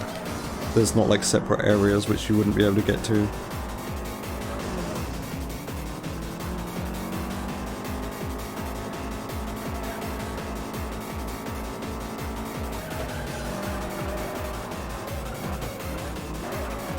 Well, another person. So I think what happens there is that someone spins out going over that ramp, and then the game resets them because it resets AI cars if they spin out and they can't right themselves. But then because I'm not in the area, they don't start driving again because they're not like technically loaded in. I think that's what happens. And that was a decent Impreza race. So what is the finale for this? I guess I'll see. Oh, a skyline. That looks like a skyline in Campbell Hills.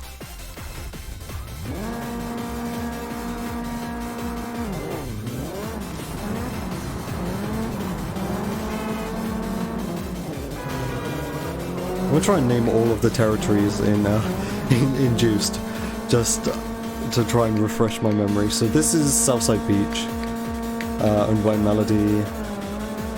San Ricardo owned by TK.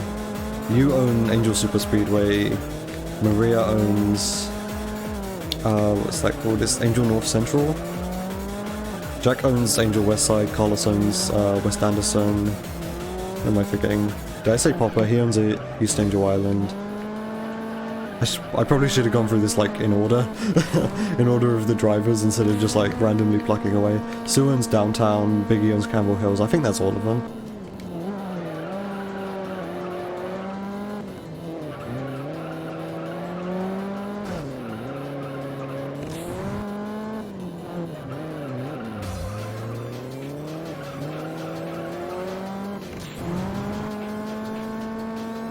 I still, like, I remember I joked once on stream that I'd like to do like a top 10 list, or I guess a top 8 list in this instance, or actually top 9, of like all of the areas in the game, and like what are my favorites. Like a worst to best kind of list. Like, I joked about it, but I would actually do it. And I take it like way too seriously as well. Except I suck at script writing. Like, I like reading things out, because I've got a nice microphone set up. I could do voiceover work if I wanted to. But I suck at, like, script writing, so I can't, you know, do voiceovers for my own work. I mean, I think script writing is just something you need practice for, so if I started, like, making videos, I could probably work on it and do alright.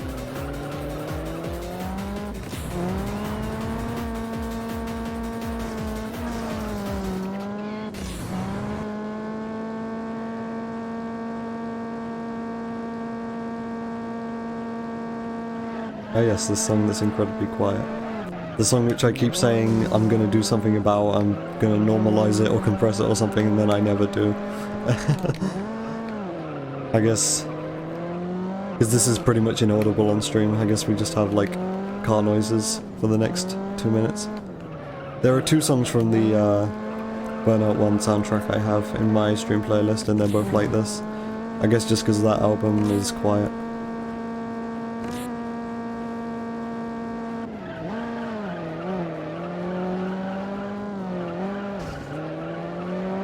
I think I forgot to do the wall grind, like at least one of the laps, maybe both. I've also got some nitrous left over, I don't usually. Yeah, I can like vaguely hear the music now. Alright, Skyline time. I like never race this one. Oh boy, it's this course. I have a thorough hatred for this course now after that like 8.5 hour stream. This might have actually been the first time I've driven this course since that stream. This is Campbell Hills number 3.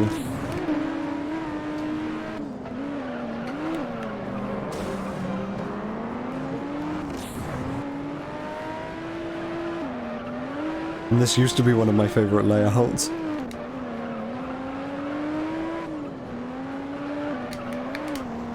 It's like, it's coming back to me, the stream I did with the Mustang. Like, I'm remembering how I was taking these corners in the Mustang, which doesn't really apply to the Skyline because it's an all-wheel drive car. It goes about the same speed as the Mustang, it just handles completely differently. I guess I'll do the wall grind then. I guess that's something which doing that IL taught me, that there's a wall grind here I can do. That was like the grindiest wall grind I ever grinded.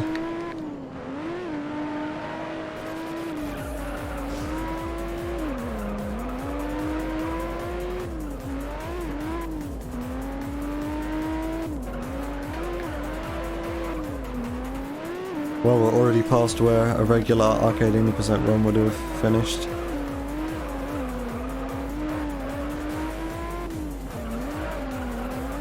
Yeah, I knew that record. Nope. No, it isn't.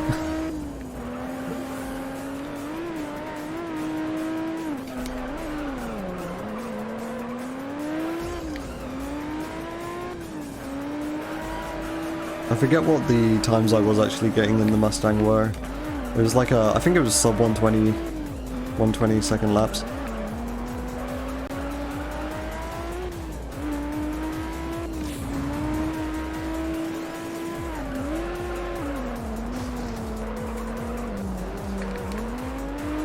And I think this Skyline is actually probably better than the Mustang was. Like, they're about the same speed and the Skyline handles better, so I could probably beat my Mustang time with the Skyline, if I so wanted to.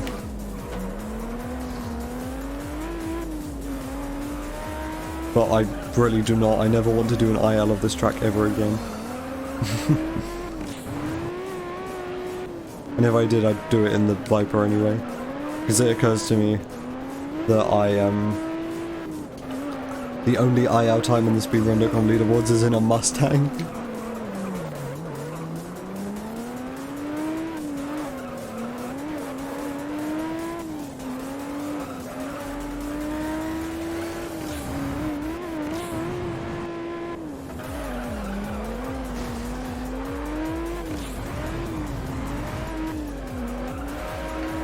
There's actually one change I want to do, which I'm probably going to implement to the speedrun.com leaderboards after I'm done with this stream. And that is set up a new variable for full game runs, which states whether the run was done on normal difficulty or hard difficulty.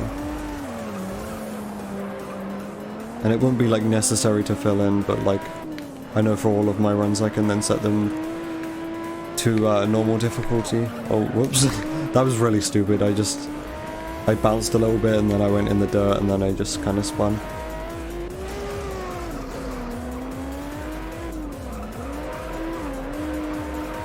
Because I know like Shinyu's all about like having the options there to do kind of whatever run you want to do. Hence why like we've got variables for every car in the game in the IL's leaderboard. So like I want to make it so if you want to do a full game run on hard difficulty, then we've got an option for that in the variables. So it doesn't just look like you've got a slower time for no reason. You'll have a slower time and then people will be able to see it's because you did it on hard. Alright, sprint time. So I know all the races for this one. The one we don't do in the arcade 80% run is a Mustang race in West Anderson, no not West Anderson, Angel West Side. I'm getting these two mixed up now. And the final race is the one which I did an IL for, which I painstakingly did for a really long time. I want to be in front, thank you. And that's in the Z06. And that's a point-to-point in East Angel Island.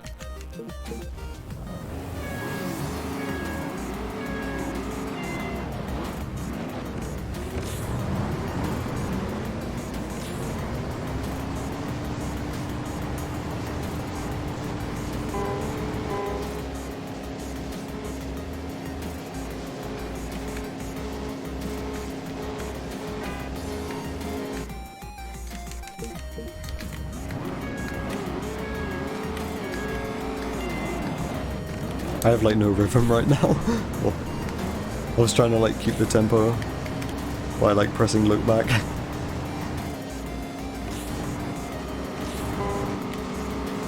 Get out of the way. No, don't spin out please.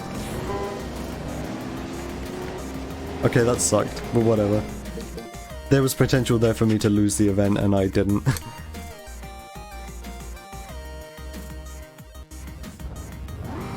Alright, yeah. So in my arcade 80% PB, the one before the one I have now, I actually ended up selecting this event, like erroneously, because I thought this one was quicker.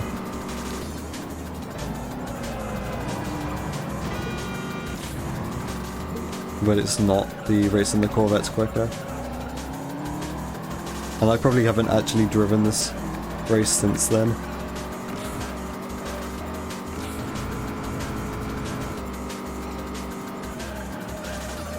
Well, I mean I have, but like, not like for any length of time. Because you know, I used to think this one was quicker, so I actually used to practice this course, but I don't anymore.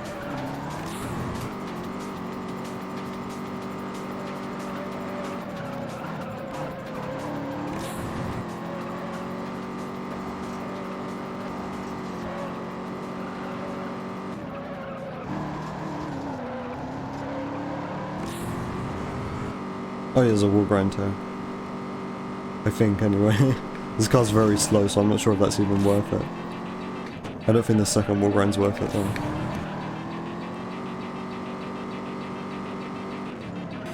My throat's already starting to hurt a bit.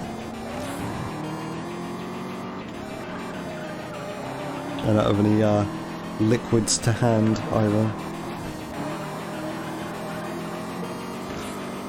This is another reason why I don't stream an incredibly long amount of time anymore, because it makes my throat hurt.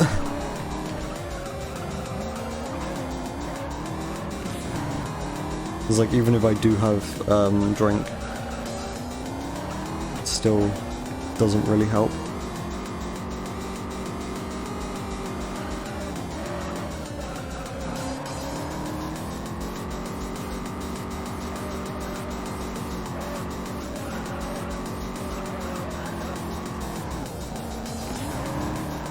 I tried to do what I do in the Viper there and just, like, ignore the fact that that's off-road. But yeah, that only really works in the Viper because of its an incredible amount of power.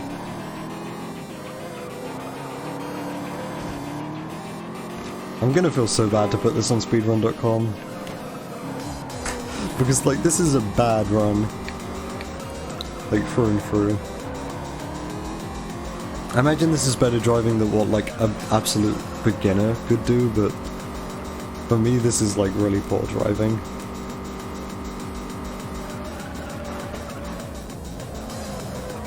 But I want a time in this category, and I'm, you know, giving it the attention it deserves right now. It's just not driving particularly well.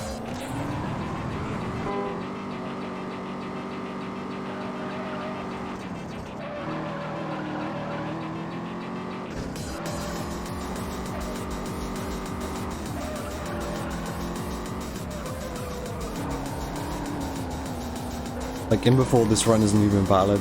Because I've only been doing practice runs, which it doesn't matter if they're valid or not, so I might be doing something which is like totally invalid and just not considering it.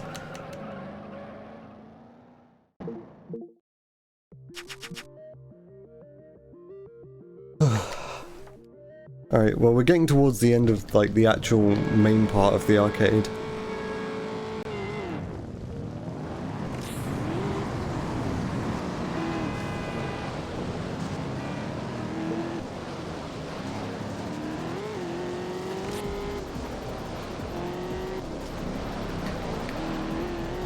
This was a good start in the Corvette.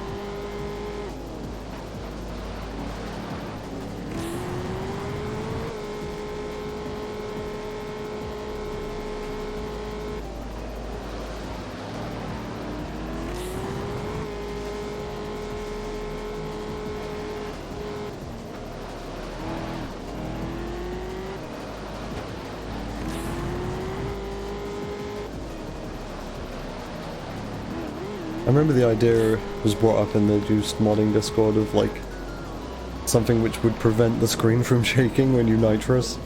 Obviously that wouldn't be like speedrun legal, but that would be really cool. This game like shakes a lot when you nitrous.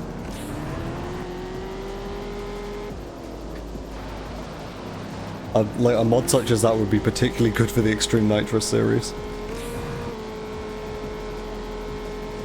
Because that whole series is just like screen vibrating.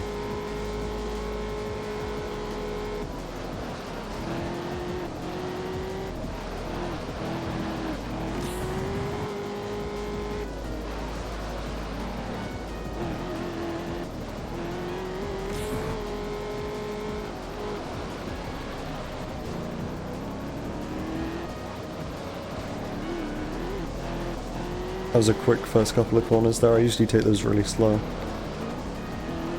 It was a nice change.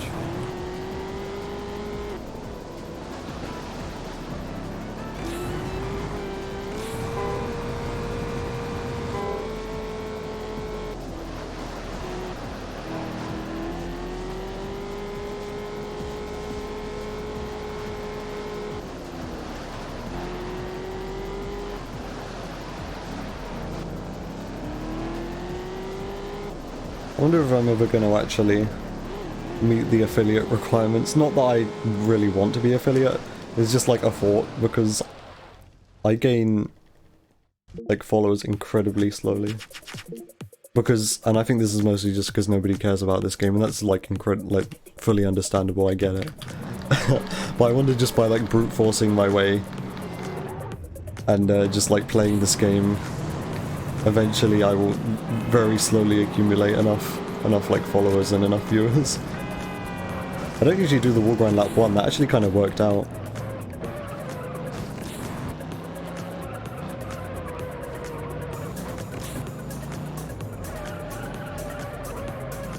Because I get, if you're like playing if you're playing like a niche game which people care about but nobody's really streaming, then you can quickly like gain a follower base. Like I think that's how Kuru did it, right? Because I knew about Kuru before he was popular, just because of my tenure to Need for Speed runs, and nobody was like, everyone loves Most Wanted, but nobody was like running it and like grinding out and being super dedicated to that game at the time. So then Kuru showed up and he quickly gained a follower base because people love that game and people, you know, interested in speedruns, and he was kind of filling that gap, so he quickly gained a big follower base. But with something like Juice, nobody cares about this game, so I'm like the one person who plays this. Like I look on Twitch occasionally at like recent broadcasts of Juiced, and it's never like anyone super dedicated to playing this game, so I'm like the one person. But nobody cares about the game, so it's not like I'm filling a gap that anyone cares about. Whereas with Most Wanted, like everyone cares about it, so Kuru had a big opportunity there.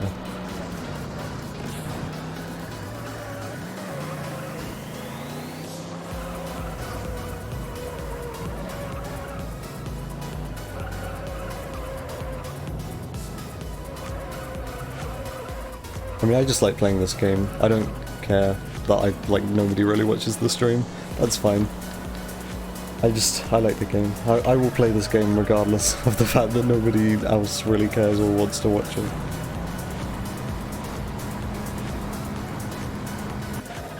I had less leftover nitros. This sucks.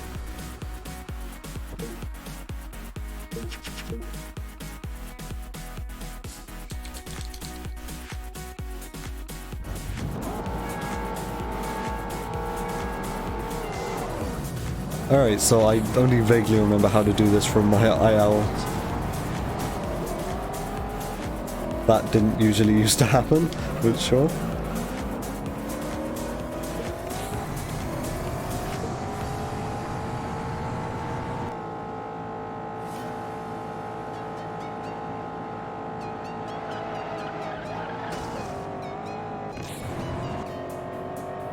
We'll grind.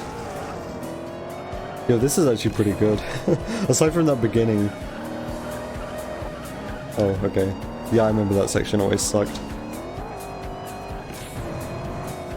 I wonder how easy it would be to improve my time if I revisited this IL.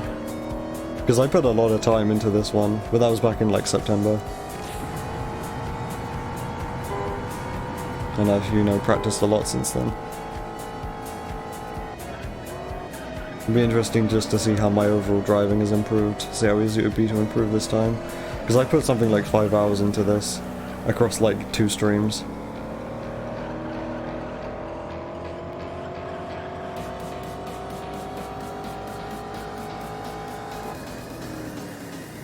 I don't know what my PB is, I think it might have been like a 112 or a 113.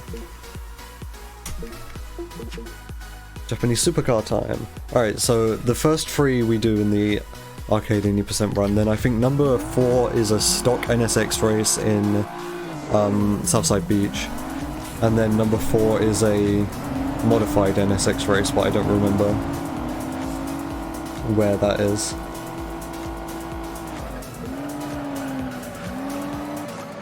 So across this entire arcade, there are 3 NSX races, but that kind of makes sense because there's like 2 NSXs, technically, because it's the Acura and the Honda. There are a few games that did that back in the day where they'd include both Acuras and Hondas. And it'd be like the same car, but you could buy it as an Acura or you could buy it as a Honda in-game, and it's like, I never got that. Even when I was younger, it just seemed like padding. Like, I saw through it even back then, it was just like you're making the car less bigger, but it's not really doing anything. It's just duplicates, really.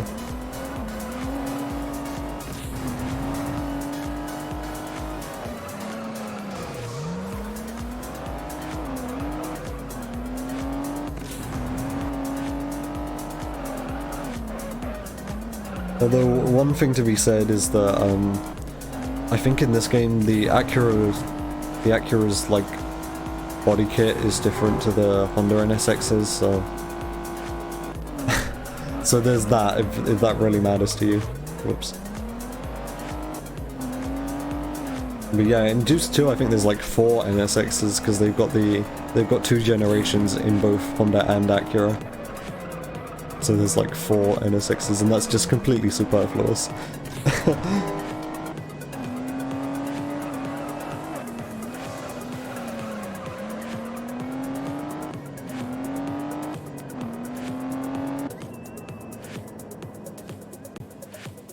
I think that was a slightly below average 300ZX. Alright, Supra sprint time.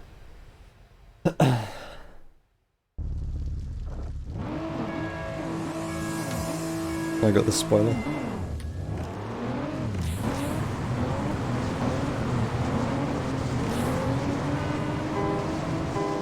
I forgot to do the strat where you know, get up to 6th gear first and then hit the nitrous. Why are they going faster than me? Oh no. I want to be in second. Okay, I'll be fine as long as I win the next 2 races. And the only reason I came second that time is because I forgot the strat to get up to 6th gear and then hit the nitrous.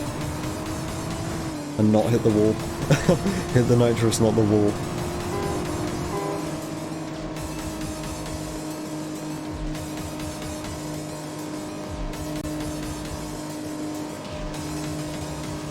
Alright, so next up is the regular 3000 GT show-off event.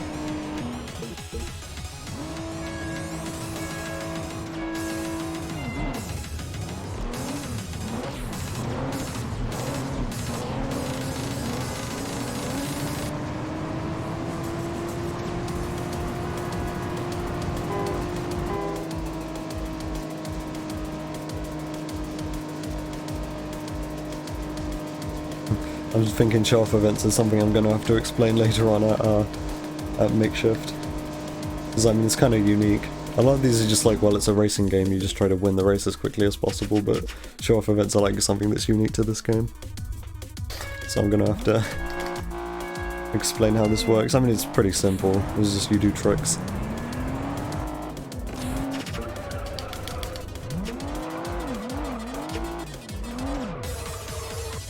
Yeah, doing bootleg turns in this feels much more natural than it did in the Clio or the Golf.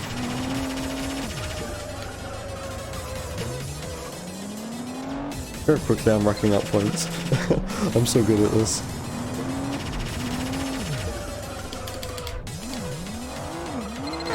Nah, that didn't count as a 180 because I shifted into neutral instead of reverse. So I was rolling backwards like the game wants you to, but I wasn't in reverse, so I guess it didn't count. I'm gonna do a quad bootleg turn.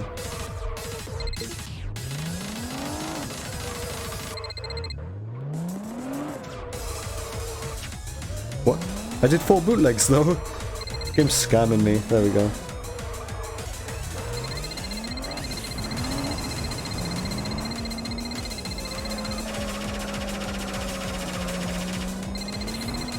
Okay, I do actually want to brake, so I'm just gonna park up. Let me park up somewhere cool. Here, in the shade.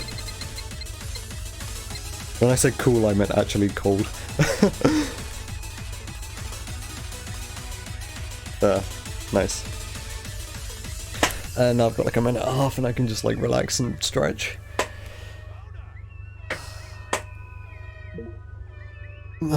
Okay. Wait, I just heard one of like the people like in the audience, they yelled donut. I didn't know they did that in like the bonus areas.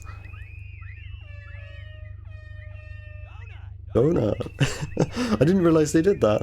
I guess that's something. I mean, the audience do actually like cheer or boo depending on like how well you're doing, but like you rarely ever hear them because you just hear like either the music or the sound of your engine. But you'd only ever really hear like how the audience reacts if you just like sit still, like I'm doing right now.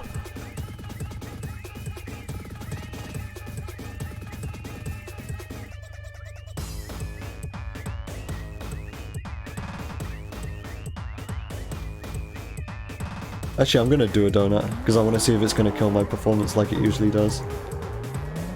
How do you even do a donut in a four-wheel drive car? Do you have to do it in reverse? Nope. Because usually the smoke particle effects that doing a donut causes like really killed my performance. I mean, doing donuts in four-wheel drive cars usually in games is like super easy, but I guess not. Whatever. Right, stock NSX time.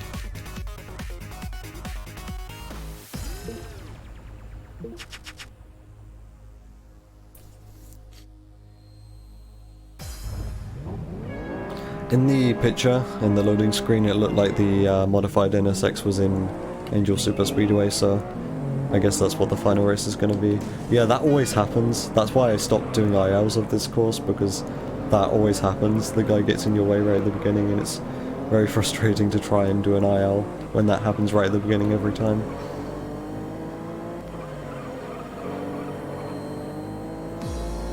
This one also looks like it's going to be incredibly long.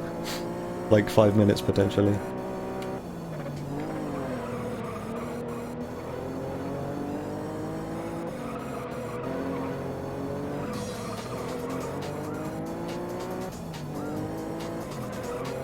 Yeah, I don't know really why they put this event here. It's a bit out of the ordinary. Like, I get it with the race with the in the challenge series with the 22B versus the S2000, because it's like the challenge series, so I expect something a little bit different in there. But this is just the Japanese supercar series, and they put you in a stock NSX. I guess maybe they ran out of like cars that you could consider Japanese supercars, so they're just like, let's do the same car twice, one in its modified state and one in its like stock state.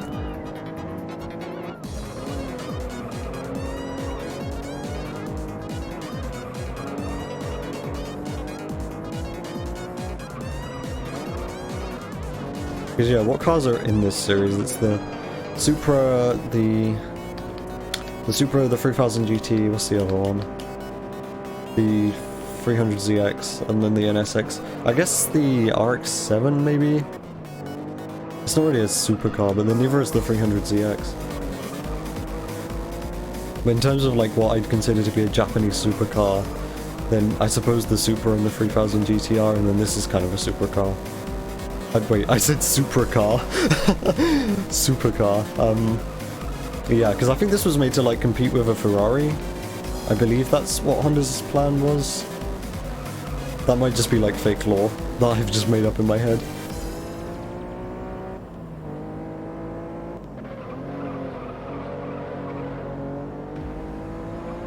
But yeah, the NSX is definitely what I consider a supercar.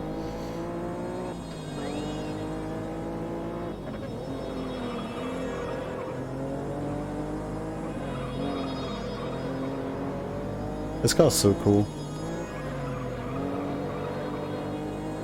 I actually prefer the design of the newer one. Like, I think it's like the 2004 model that the newer one came out. Like, I'm just plucking a year which seems to be familiar. But yeah, that one doesn't have pop-ups, and I think people don't like that one as much because it doesn't have the pop-ups, but I think that looks like the NSX, but like, better. And I'm not a huge pop-up headlights fan anyway, so it doesn't affect me.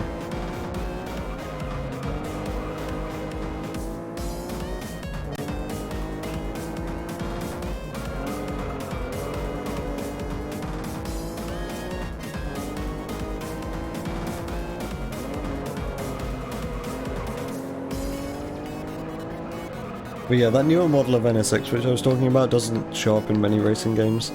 Not racing games that I've played, at least. And like, this one's more common, this older model of NSX. I know the newer model of NSX is in Project Gotham Racing 2, because it's in like the Track Cars series thing. and then it's also in Juice 2. And I know it's in like Forza Horizon 4 and everything.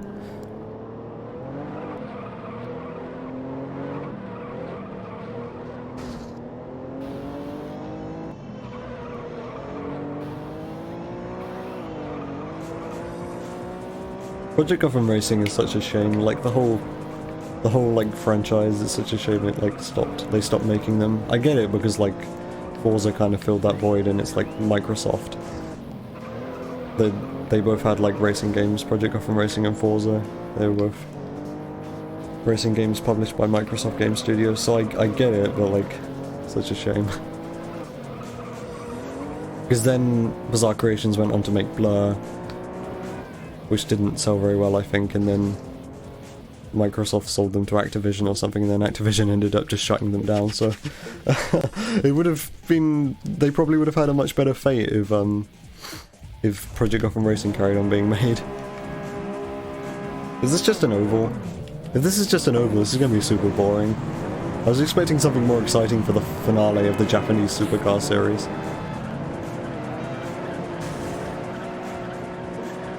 Yeah, this is literally just an oval.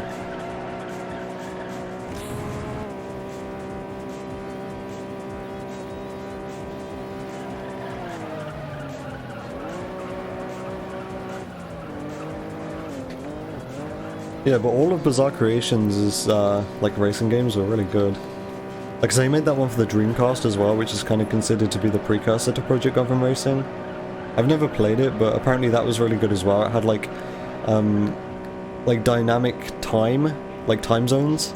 So if you did a race in like Tokyo, for example, it would be like however far ahead Tokyo is, like compared to your system time, which that's a really nice touch. And then they carried on with sort of like that sort of like dynamic theme with Project Gotham Racing as well, because I know in Project Gotham Racing 2 you've got the like the localized radio stations. So if you go to, I think, Yokohama, then it's in Japanese, the radio station. Yokohama is in Japan, right? I'm not being stupid, it's not in China.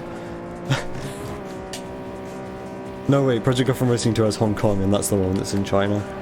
But I think Hong Kong now is considered its own country.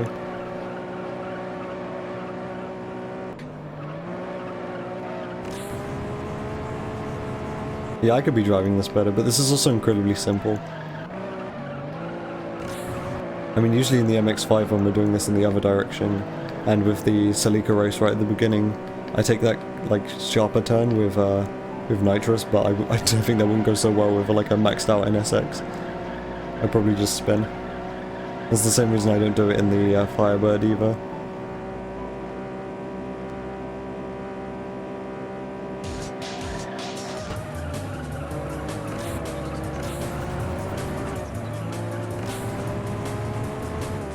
But yeah, if I could like capture my Xbox, or if Project Gotham Racing could be emulated, I would absolutely speedrun Project Gotham Racing 2. I love that game so much. I rarely ever play it anymore though, because I have to play it on my Xbox and the quality is pretty bad. Like, I don't know what quality the Xbox does output, it's probably like 360p.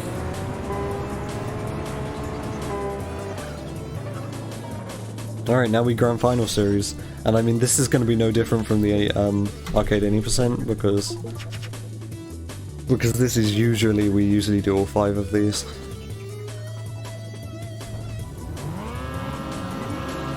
I also would really like to play Project Gotham Racing 4 again, because that's one I had on the 360. And I'm surprised it's not backwards compatible for the Xbox One, because it's owned by Microsoft. So they could. Because like a lot of games owned by Microsoft are backwards compatible on the Xbox One, if they came out on the 360 or even the original Xbox. I'm thinking of like the Conker's Bad Fur Day remake, like what's it called, Live and Reloaded. Like that's an original Xbox game that you can play on Xbox One, and I'm thinking like all of the Rare games like Banjo-Kazooie, Nuts and Bolts, and Viva Pinata, and Cameo, and Grabbed by the Ghoulies. I know all of those are available in Rare Replay, but they are backwards compatible if you have the Xbox or Xbox 360 disc. So I'm assuming the only reason they haven't made the Project Gotham Racing games backwards compatible is because, like, music licensing, potentially. Project Gotham Racing 2 had a really, really big library of music. It had a really big library of music of artists that, like, nobody had ever heard of.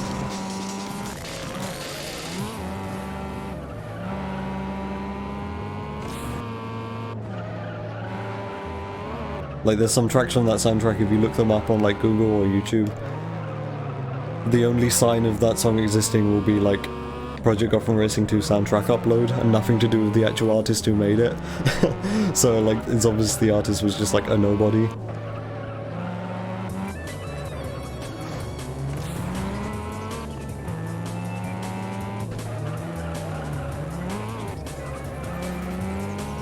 But then, I know Project Gotham Racing 3 and Project Gotham Racing 4 actually had, like, famous artists. Like, I think Project Gotham Racing 4 had the Kaiser Chiefs in, like, one of their songs in the soundtrack, and they're, like, a fairly popular band if you're from the UK. And I think Project Gotham Racing 3 had a song by Morrissey, which is, like, pretty weird. I definitely can't think of another game soundtrack which has a song by Morrissey in it.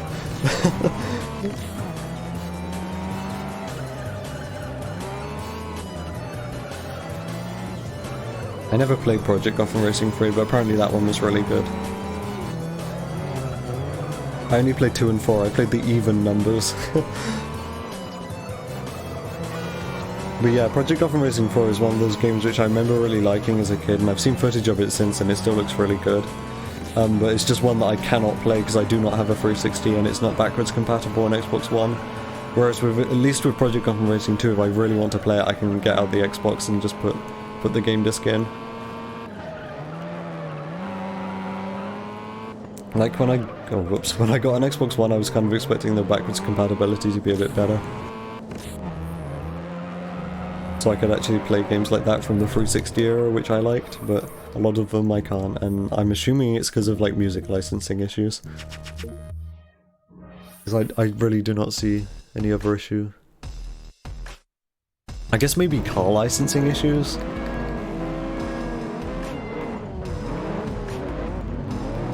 There were some, like, weird cars in... What the hell? Yeah, there were some weird cars in Project Gotham Racing 4. But I mean, like, Microsoft probably owns all the licenses to those cars anyway because of Forza Horizon and Forza Motorsport.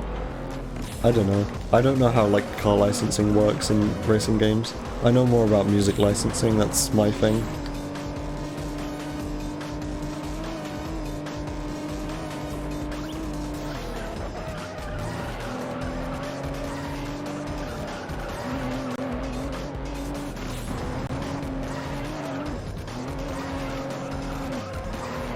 But yeah, I think Project Gotham Racing is just one of those series that's going to be, like, just left in the last two, or I guess last 3 previous generations of console now. Since, you know, the Xbox Series X and everything is out now, and the PS5. We're in the new generation of consoles.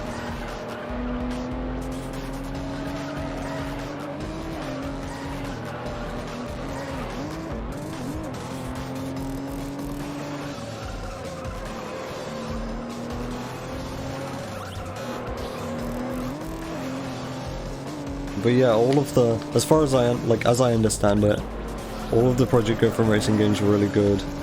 I know 2 and 4 were really good because I played them, and then 3 is like held in a high regard. Don't know about 1. Blur was really good. I think, like, everyone who's played that thinks it's good. It's got, like, a kind of cult following to it. And then the other racing game whose name I forget for the Dreamcast, who Bizarre Creations also made. It was also, I think, pretty decent. At least for, like, a Dreamcast game.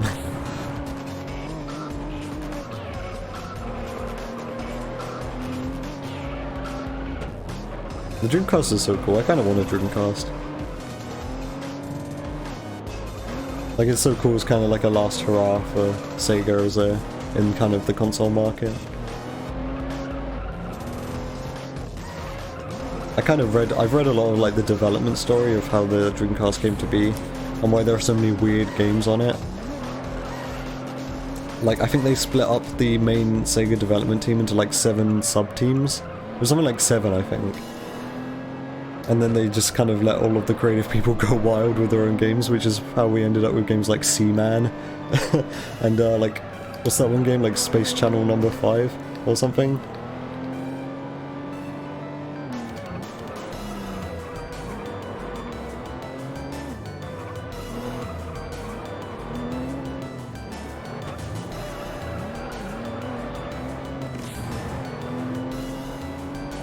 Yeah, the story of like the decline of the Dreamcast is actually kind of sad, because it's like, it's a decent console, but like nobody had faith in Sega after the Saturn, and then the PS1 just completely like blew it out of the water, so there was really no place left for Sega in the console market.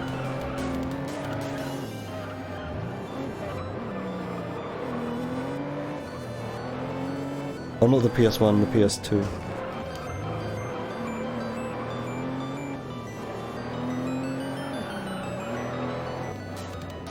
But I'm too young to have had like a Dreamcast. I mean, I had an Xbox and a PS2, but the Dreamcast is like slightly older. I think it came out in '99.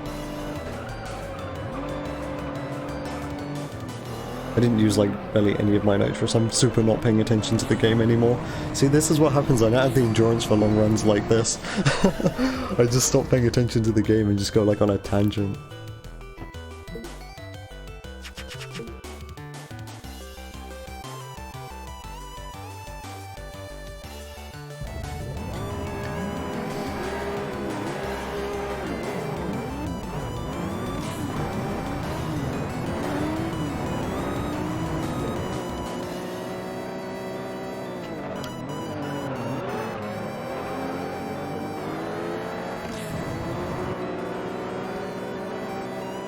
But it's not like Microsoft have any kind of motive to bring back the Project Gotham Racing series, but if they did, it would have to be with a different developer.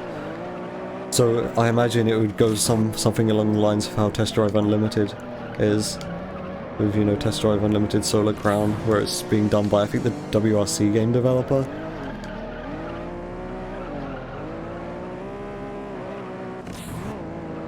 Because Eden Studios, I don't know if Eden Studios exist anymore. Or Eden Games, whatever they were called, Eden something. I really hope that new Test Drive Unlimited game's gonna be good. It's got a lot to live up to. Because it's kind of the same style of game as like The Crew or Forza Horizon. You know, sort of big open world racing game with lots to do, kind of sandboxy in nature. Lots of kind of online interaction. If it's going to be anything like the previous Test Drive Unlimited games, that's what it's going to be like. But that space is kind of already filled by like The Crew and Forza Horizon. I always say that like Test Drive Unlimited 1 and 2 were like super ahead of their time when it came to those aspects of gameplay. Like The Crew and Forza Horizon sort of ended up doing the exact same thing that the first 2 Test Drive Unlimited games did. And took a lot of ideas. So yeah, I always consider the TDU 1 and 2 to be like the trailblazer of the genre.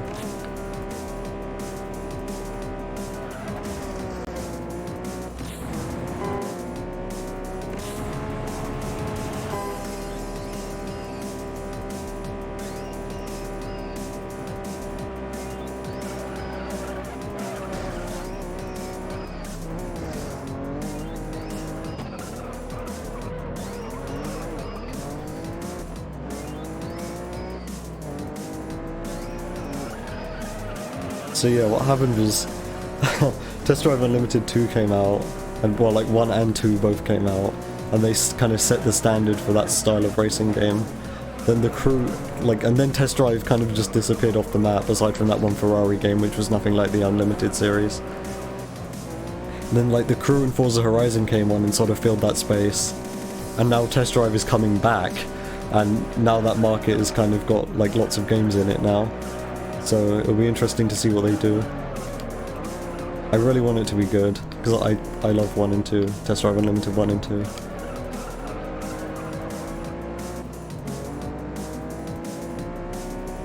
They were sort of like an essential 2 racing games of my childhood. Especially the first one, because I had that on PSP as well as like 360. So I have lots of memories with that game. And then number 2 I had that on 360. There's like a whole aspect of Test Drive Unlimited 2 which I never interacted with, like the whole casino online aspect, because for the entire time I had that game I didn't have Xbox Live Gold. So I never played it online, I never had like any of the DLC cars.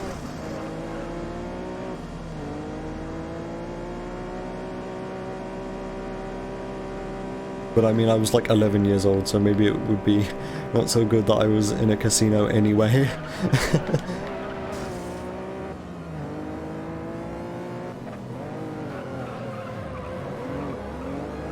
I don't know what you actually like did in the casino. I don't know if it was just like straight up like casino stuff.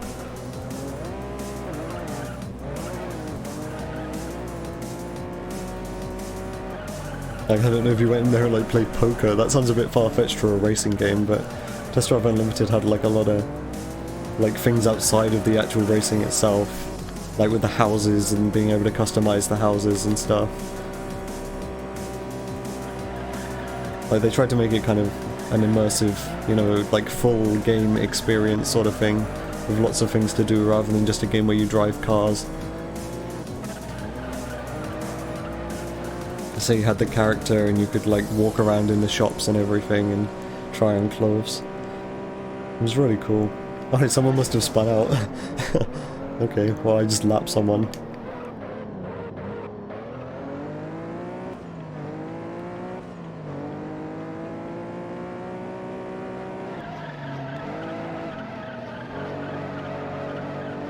I remember one time I accidentally like saved over my save on Xbox 360 for Test Drive Unlimited 2. Because I liked playing the beginning of the game, like the early game for some reason. So I would like, I think log out of my Xbox Live account. So, because the save file was like linked to my Xbox Live account. So then I'd play it offline. And it would like start the game from the beginning again. I think that's what I did. And then one time I logged like back into Xbox Live, like during one of those sessions where I was like just playing in the early game, and it like saved over my save that was like synced to Xbox Live, so I lost all my progress and I stopped playing the game after that.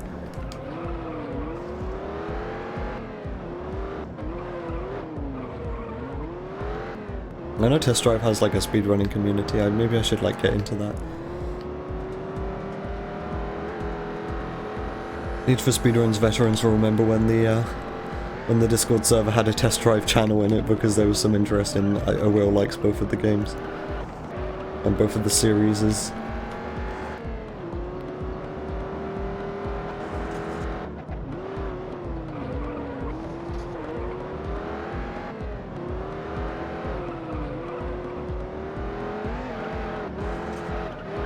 Yeah, but I think I could get into Test Drive Unlimited 2 speedrunning potentially.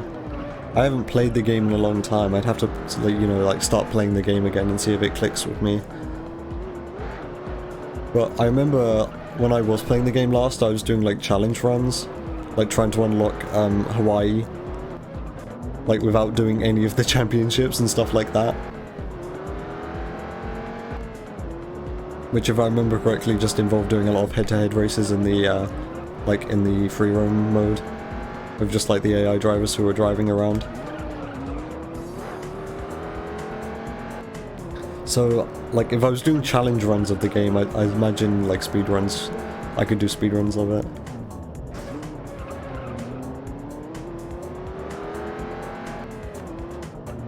But that was years ago, I don't know. I'd have to play the game again and see. I have actually done like a one speedrun of a Test Drive Unlimited 1 IL, and it's like the long one, the one that goes all the way around Hawaii. And I think that's the fastest time on speedrun.com, but it's not the fastest, like, known time. There's a quicker one on YouTube. Which, I mean, is fair enough. My driving isn't all that good in that game. I like the game a lot, but I know, like, there's always people who can drive better than you. They're usually Russian.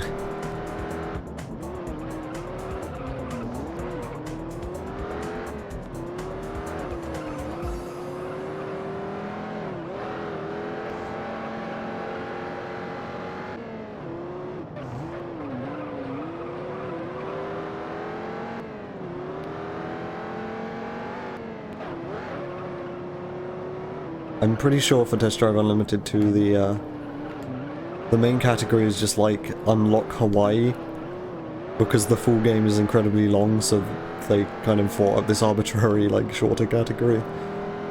I haven't actually watched any runs of it, but I remember looking at the speedrun.com categories.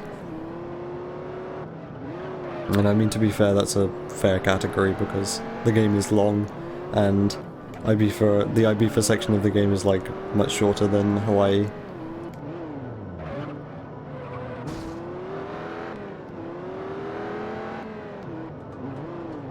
What if Test Drive Unlimited Solar Crown carried on the theme of, like, because in Test Drive Unlimited 1 it was Hawaii, and then in Test Drive Unlimited 2 it was Ibiza and Hawaii.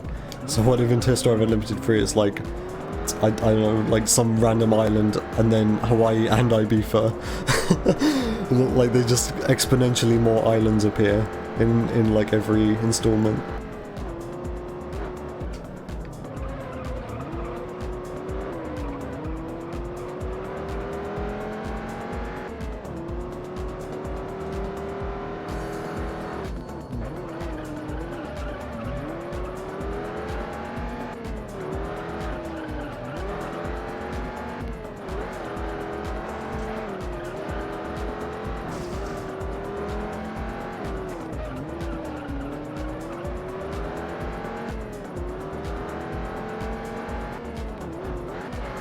I was sort of interested in Dirt 5. Like, cause I was big into Dirt 4 when the trailer for Dirt 5 dropped. At, like, the beginning of the year, so I was excited because it looked really different. They had, like, a fucking, like, a Mustang and an Aston Martin in it, so I was like, what? And now it's actually out. I think the reviews are very mixed. I've heard, like, negative things, but, like, some positives. It sounds like there's potential there. I know Casey's done a review of it, and I haven't watched that yet. I need to watch her review.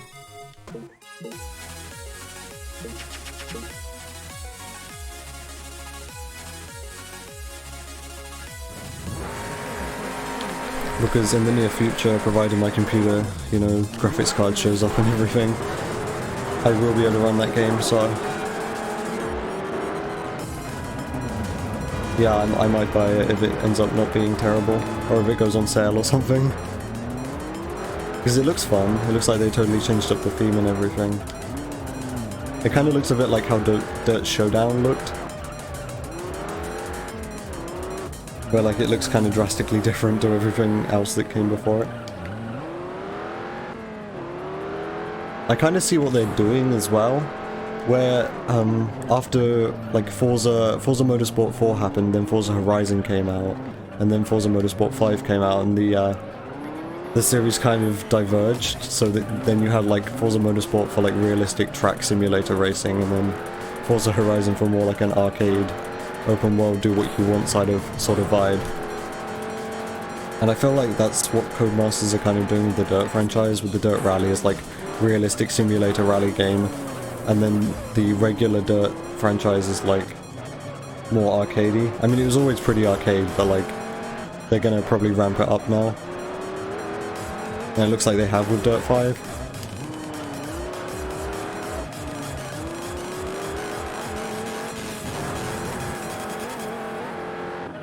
It also looks like they ripped like Trackmania and they put it in Dirt. I've seen like a mode where you create your own thing and it looks block based, and it looks just like Trackmania. So if they put Trackmania in Dirt, that sounds like actually really cool, even though it's kind of like not an original idea.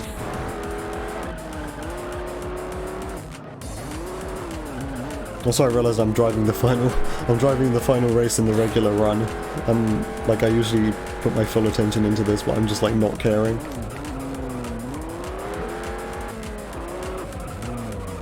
Whoops.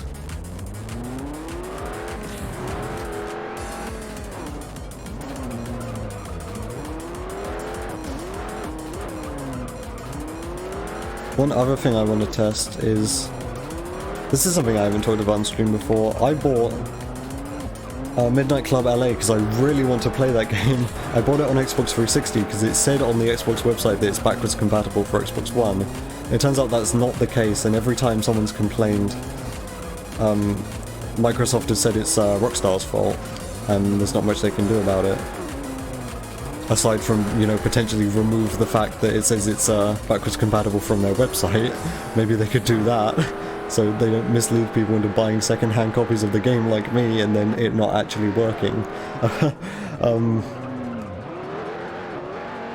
But yeah, I saw on YouTube that Black Panther did a live stream of Midnight Club LA on like his Xbox Series X when that came out. So I assume it's backwards compatible for the Xbox Series X, which would make me very annoyed if they didn't then make it backwards compatible again for Xbox One. But I almost kind of expect that that's the case, so I need to test and see if Midnight Club LA is available to be played on Xbox One again. And if it's not, I'm definitely going to look into buying a used Xbox 360, because there are a few games like Project Gotham Racing 4, like I said, that I really want to play, but I can't because they're not backwards compatible on Xbox One.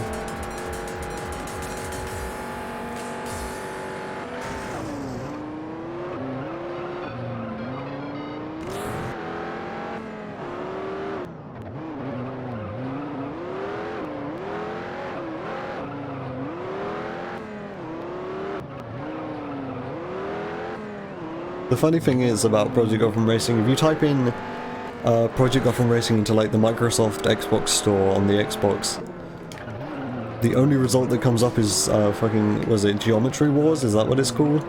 Because it's in the description of that game. It says from the makers of Project Gotham Racing.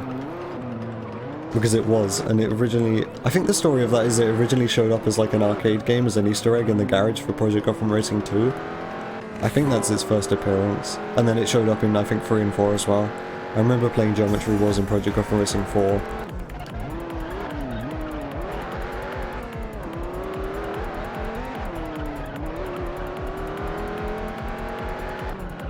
And then, like, due to popular demand, it became like a standalone game on Xbox Live Arcade, I think. And that's still available now on Xbox One, whereas the game it stemmed from, Project Gotham Racing, is not available on Xbox One. So yeah, it's kind of bittersweet how that happened.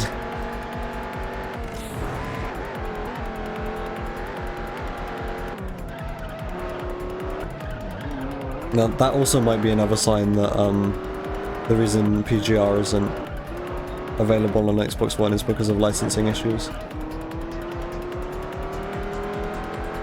Because, you know, if one of their other games, if one of Bizarre Creations' other games is on there, but, you know, their main Project Gotham Racing game isn't, then that might be because of, like, music or car licensing issues. Who knows, I'm just, like, speculating here. I just want to play these racing games from my childhood again.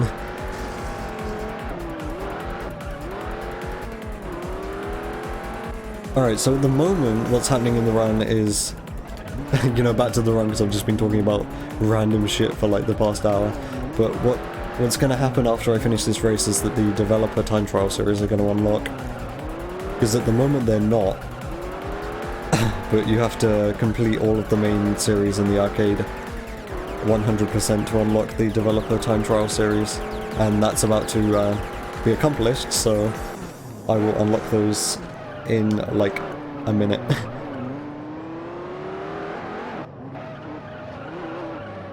And then we will have 20 more races to do, and then the run will be over. That sounds like a lot. Yeah, this looks like it's going to be over 3 hours like I thought. Considering I've been like totally brain dead during this hasn't been terrible Viper driving.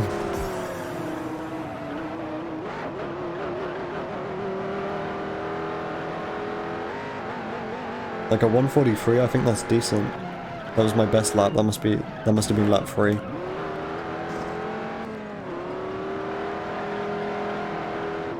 So it's always good to see that I can just switch off and still drive the Viper well. I mean, the Viper's always my strongest car. Lap 3 was good as well.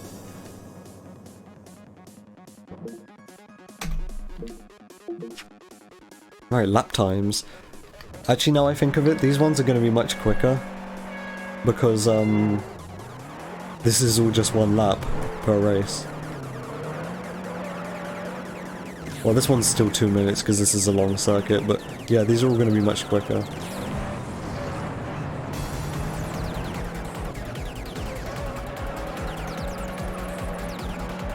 I think a couple of these are actually pretty hard, although I don't know if they're like actually hard, as if like I might, you know, fail them, or like they just used to be hard when I was a kid and that's why I think they're hard. I think I won't have any trouble with them, to be honest.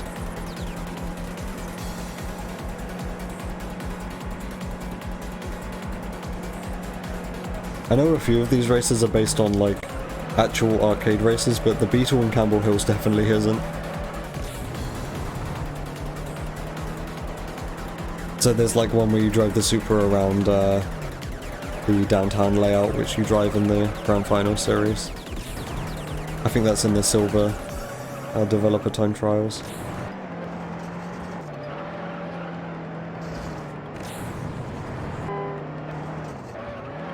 So yeah, this should be a bit shorter because they're only like 1 lap. So this might be closer to like 3 hours than I thought it was going to be.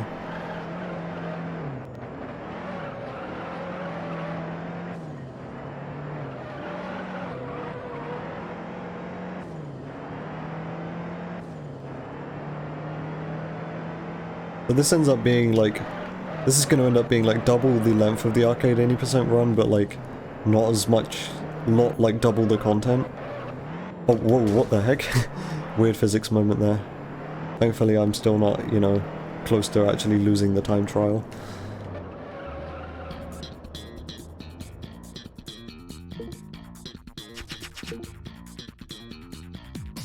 I think this is in a, yeah, Eclipse. This is like all-wheel drive series number 2, except we're driving a different Mitsubishi. And it's only 1 lap, like it should be. Oh yeah, one thing to note is that all of these cars in the developer team time trials are prototypes, so they're all like maxed out.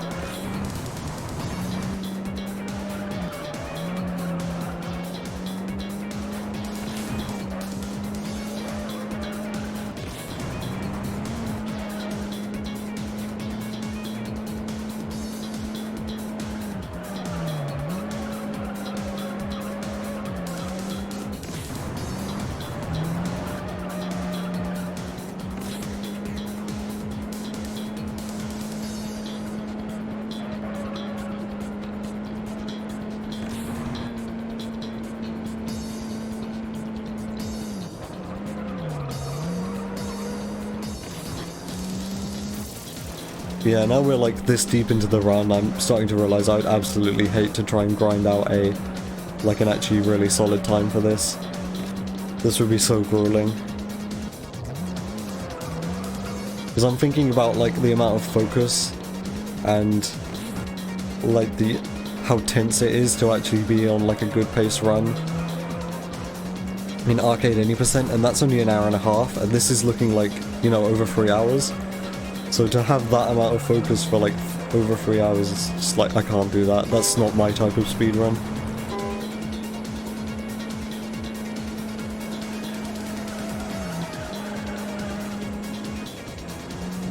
I guess I'm gonna wall grind this. Sure. That felt, you know, fairly quick.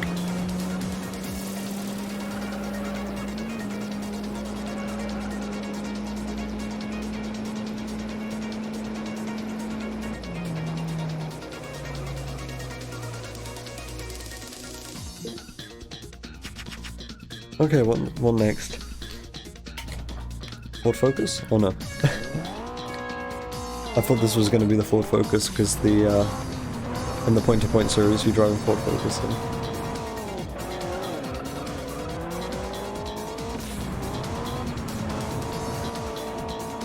For these developer time trials and the Extreme Nitrous, I have like absolutely no idea what cars I'm going to be driving. The best I can do is guess based on like what their analogs might be from the main arcade series.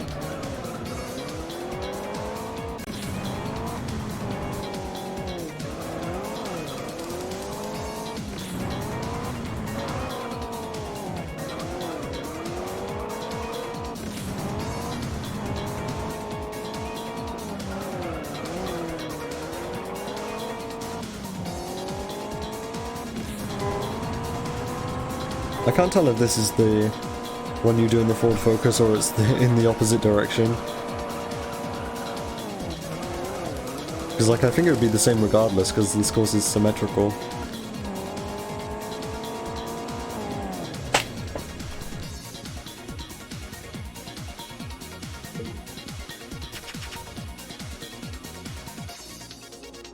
Got to skip the cutscene, I was rubbing my nose. A 108.49, that's very specific.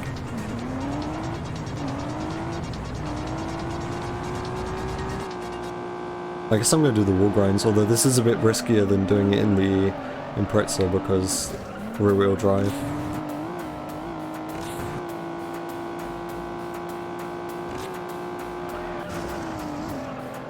Yeah, a lot more risky.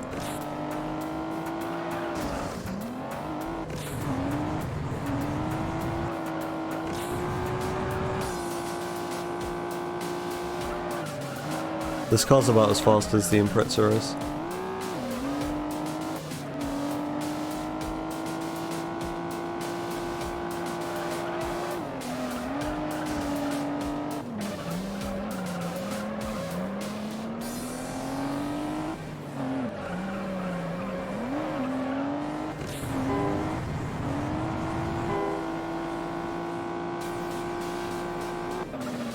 I imagine that would have been a bit closer if I hadn't used the wall grinds. Although wall grind number 1 was like really slow. Alright, this is Charger, right, yeah. I did briefly try to grind out an IL time for this one. But driving the Charger is a bit of a pain, so I didn't try for very long.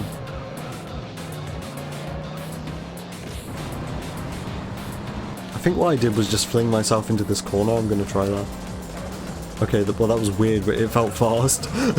That was really bizarre.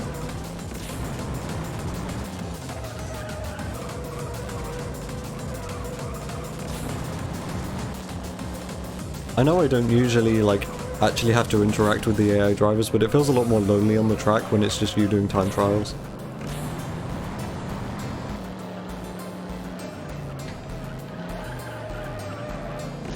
Oh, this might actually be kind of close. Yeah, with these cars which are like slightly harder to drive, and the fact I don't have practice in these, I might actually get kind of close to the time. Okay, Ford Mustang on the course which we usually use the Corvette for.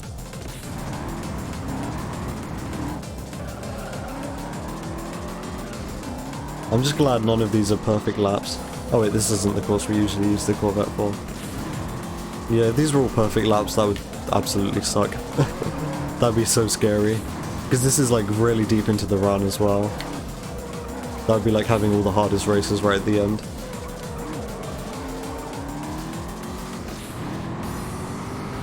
Although speaking of hard, playing the game on hard difficulty, I don't think that changes the time requirement at all, so if you were to do the run on hard difficulty, this part of the run would be completely unaffected.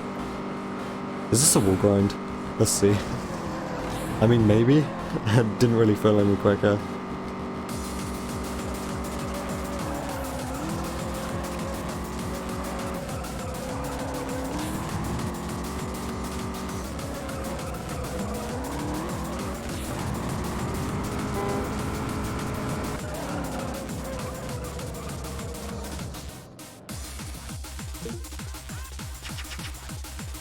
Okay, what's up next? Oh, this one. I actually have a IO time for this one. This is one of the ones where, on like my second stream, I grinded this one out. Actually, I remember what I was talking about. I did a lot of just talking about like unrelated stuff on my second live stream. And I remember I was talking about Need for Speed World for the majority of this one.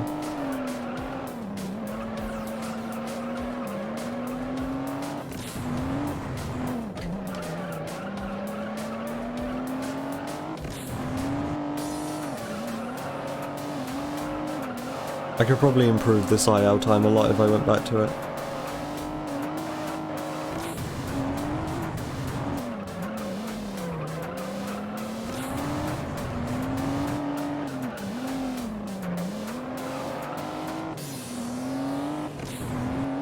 I mostly remember the beginning section of this IR. I don't really remember grinding out the like ending section. That's probably because most of my runs died in the beginning.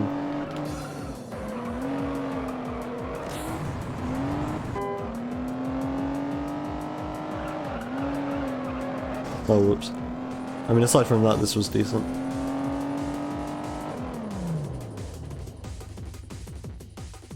It's kind of interesting to note because I think in the Corrado I usually get like a 118 there, so driving an incredibly quick car only saves you like 6 seconds. Oh, here's this course. So yeah, this is what I mentioned about like there being equivalents to like the regular races. Because obviously arcade, in the arcade race, all-wheel drive series number 4. We drive the Evo here, and now we're doing it again, only it's time trial.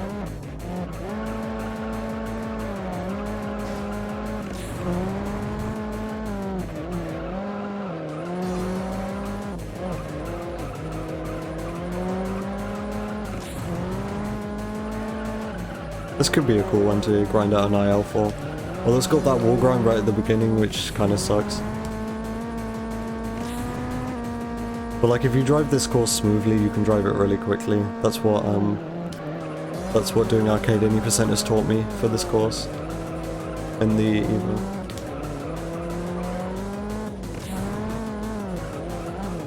Oh, whoops.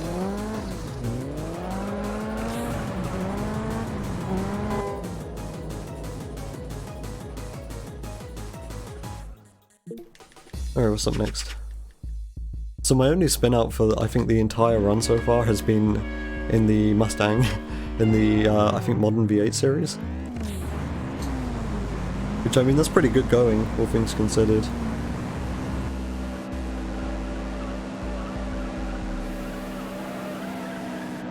But I mean aside from that my driving has been very subpar. But it's nice to know that I haven't been losing huge chunks of time like every race because I'm spinning out. So like makes me have some more faith in my own like driving ability and ability to control cars while not really paying attention. I guess that just shows how in tune I am with like the physics of this game. I forgot that was only one lap. I forgot to use a bunch of my nitrous then. Alright, so this one's an RX-7. So you can tell that last one was I think like race 5 from the import series, and then this one's like race 1 from the Grand Final series. Actually no, this one's in a different direction. But I mean it's the Viper, it's the same layout, it's just in the other direction. I mean not Viper, RX-7. Imagine getting the Viper confused with an RX-7.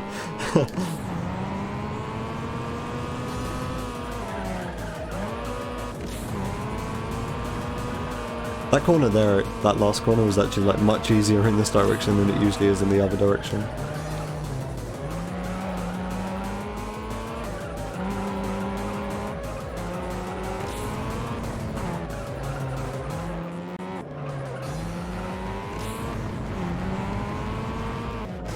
What?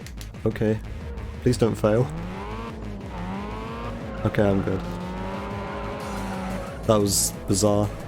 I guess there was just like a bit of the wall sticking out there.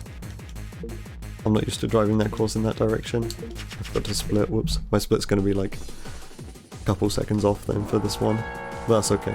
Because it's not like I'm ever probably gonna run this again.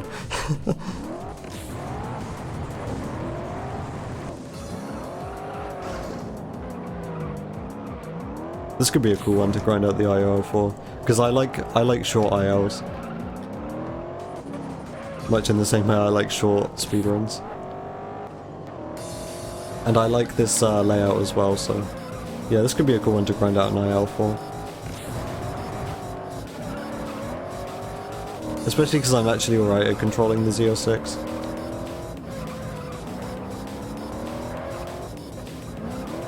I'm not sure if I have a time for this on speedrun.com, this point-to-point layout. I think I might, but I don't think it's very good. That might be what it is.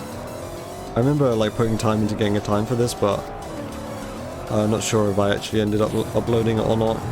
If it is uploaded, then it's probably uplisted on my speedrun channel.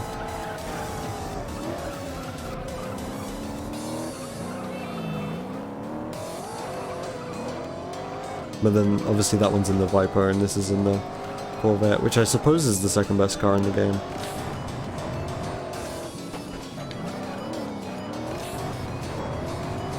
That was kind of slow. The beginning was alright.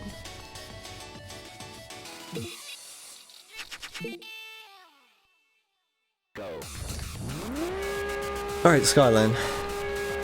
So this is going to be kind of like the same as all-wheel drive series number 5. And I can definitely get this done in under a minute and a half, if I don't spin out, that is.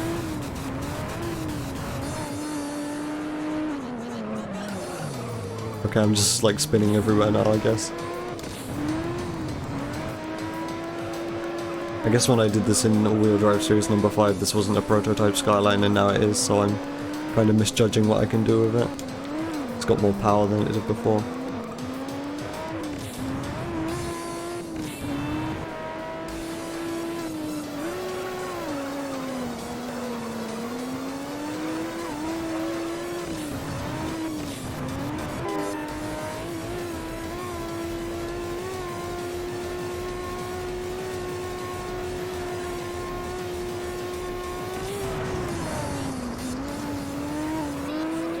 This has genuinely felt like a really long 3 hours though. Because I mean we're approaching 3 hours now, this has felt like such a long time. I felt like I've been doing this for like 6 hours, for real. This is because like I don't like having to focus for this long. So I'm just kind of waiting for it to be over now. Nearly there though. Yeah, that was bad. Mostly because of the beginning. I like nearly spun out twice. I don't think the Extreme Nitrous series is going to be that hard. Extreme Nitrous is like actually pretty difficult when it comes to the AI.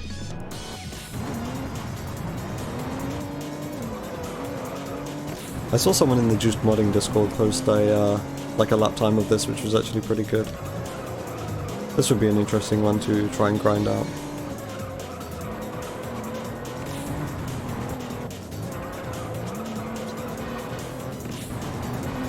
Because I always say this when I'm doing arcade 80% runs, this one is like super satisfying to do well. Because you kind of flow through the corners very smoothly if you drive it well. Super just feels incredibly slow as always though. After having driven a Skyline.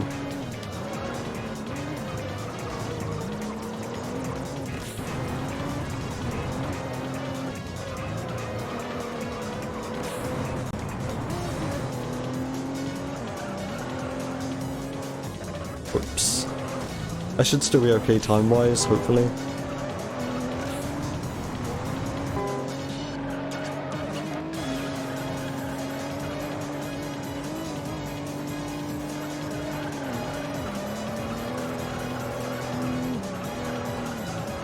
Yeah, I should be fine.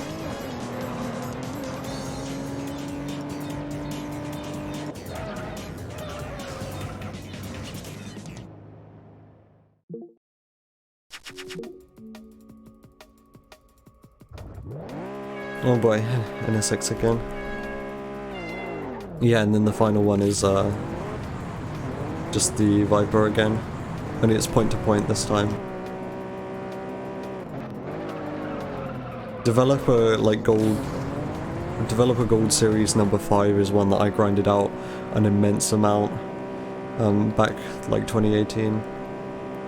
Like that was what I think that was the thing which is kind of like the nail in the coffin for me. I stopped playing this game after that because I grinded that one out too much and it killed the game for me.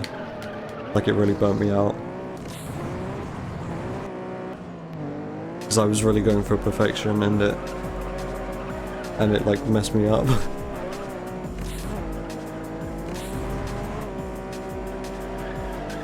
I wrote like a paragraph about it on my on the upload for that IL.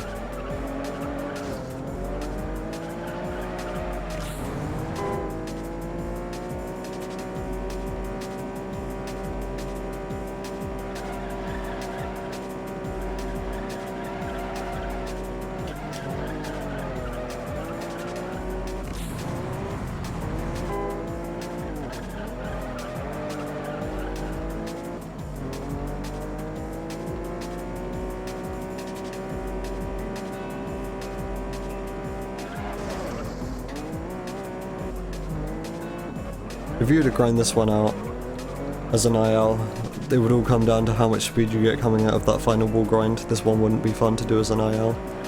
You've got to drive like for like a minute and a half, you've got to drive the whole track pretty much before you can tell whether it's a good run or not, and then wall grinds are like super RNG anyway, so yeah, this one wouldn't be fun.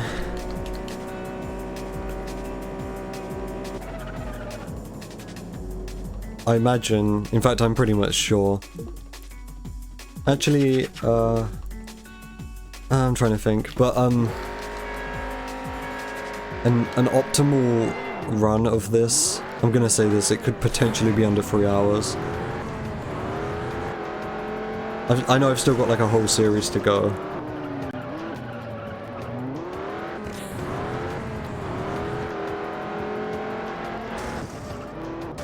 Oh yeah, so this one's all wall grinds. I get to showcase the wall grinds that we don't do in Grand Final Series number 5 because of fear of steering damage. So there are a lot of wall grinds in this one, which we like deliberately avoid doing. But because this is just one lap, we can do them all here.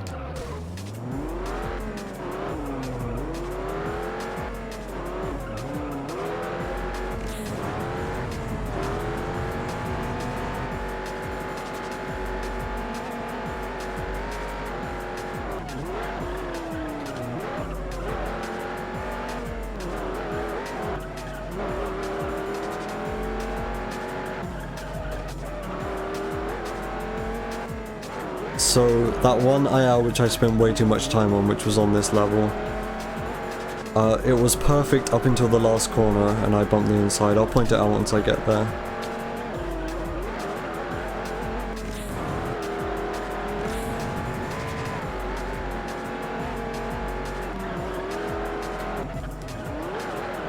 Oh, oops. I mean, that wasn't a full spin out, but that was a pretty major mistake. It was this corner, I bumped the inside here. That corner, that final corner is one of the hardest corners in the game, especially in a Viper.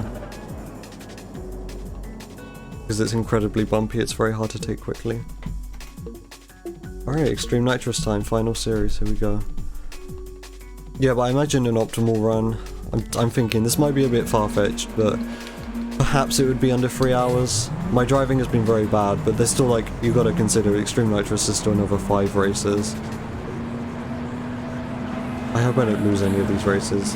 These are all pretty difficult, just because the AI, well, I mean the point is you're nitrosing all the time, so the AI is actually pretty difficult here. And they can mess you up really easily. But I am only on normal difficulty. Also the layouts are all pretty simple, except for number 5. And I assume the layouts are simple because, you know, this is kind of absurd. So the developers like tried to take it a bit easy on you. But what that means is that the AI can be like a pain to overtake, because the AI, you know, we're all kind of driving the same speed. And there's not like, you can't really take the corners better than them, because most of the courses don't really have any corners. They chose all of the simplest layouts for this.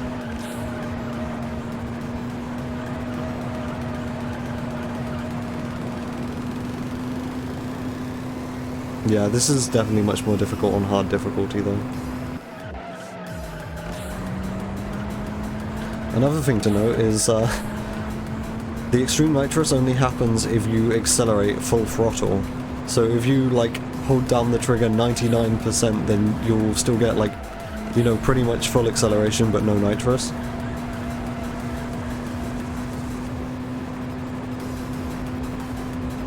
Because if this wasn't apparent, the way this works is you nitrous if you hold down the accelerator fully,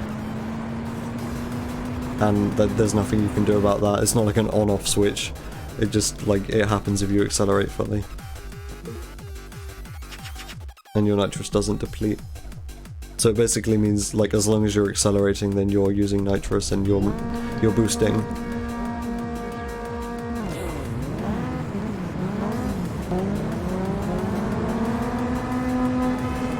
I'm gonna try wall grind. Okay. Okay. Yeah, if the AI start to spin out, they pretty much always just do like a full spin because they carry on accelerating as they're spinning out, so the nitrous just makes it worse for them.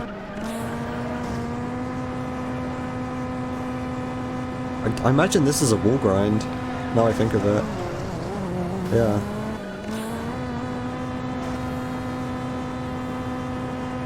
It would be interesting to try and do some extreme nitrous ILs. I haven't done any yet. Oh my god. Yeah, so you see it said I got nitrous leak there, but my nitrous isn't going down. Obviously, I think the only real like issue here would be is if you got steering damage, because steering damage does still affect you. I imagine turbo damage also affects your top speed, so that would be undesirable as well. Oh, but this is only 2 laps, so we're fine. Yeah, this would be a fun one to do an IL of, potentially.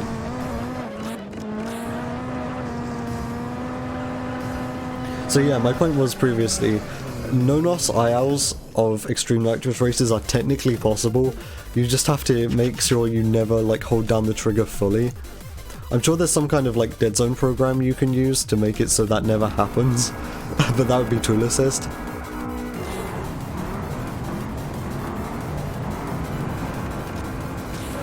Oh god, nitrous leak already? Oh boy, oh boy.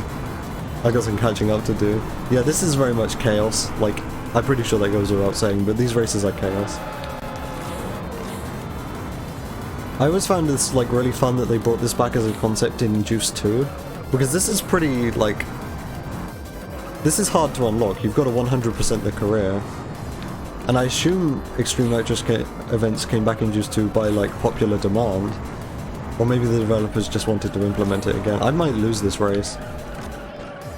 Yeah, I feel like I'm gonna lose this. Oh boy. I think maybe I should just restart now. Cut my losses. Oh, that wall grind went well though. I'll see what I can do.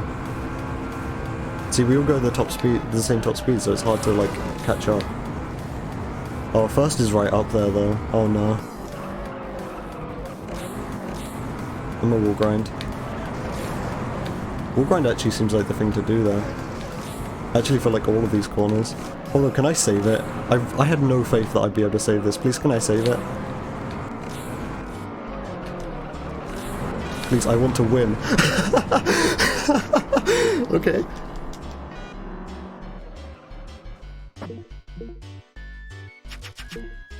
That was scary.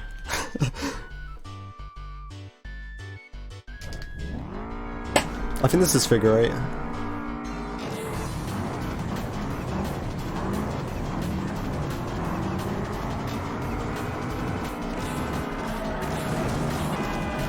Oh boy, don't spin me out. These races are such chaos, it's like really fun.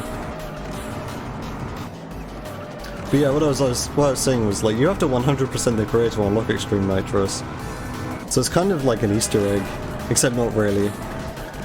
But I imagine like a lot of people play this game and never know this exists. And it is kind of absurd, so yeah, I'm like kind of surprised that they brought it back in Juice 2. But like I'm also happy because it's a fun thing to do in Juice 2. You can do some fun glitches in Juice 2 with the Extreme Nitrous. I mean, they're mostly just out of bounds glitches.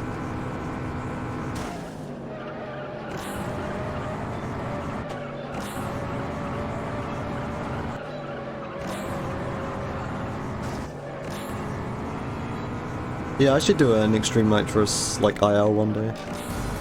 I've just realized these like time trials in the Extreme Nitrous series are going to be messing up my my lap times in my lap times file.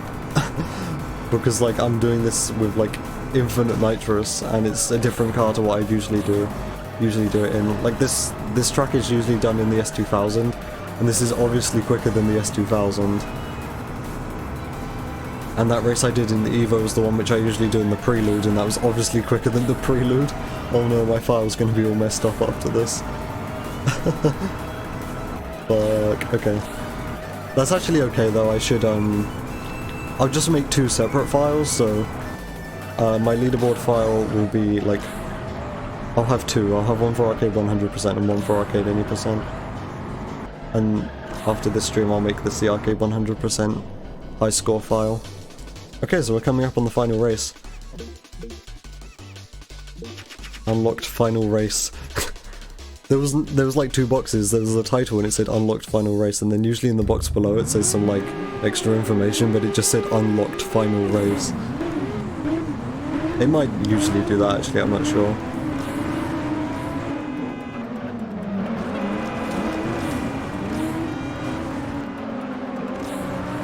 This one's actually like possibly the easiest out of all of them, because this one has the most corners, so, and like the AI still take the corners pretty slow, so yeah, there's more opportunities for you to get further ahead.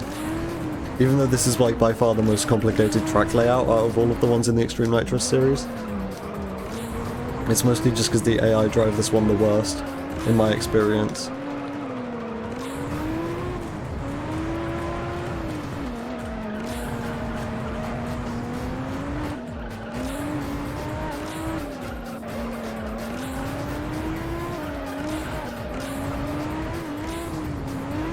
It would be really cool if in, like, after you finish this in Custom Race, if, like, toggling Extreme Nitrous on and off was a thing that you could do. That's a wall grind there, I forgot to do that.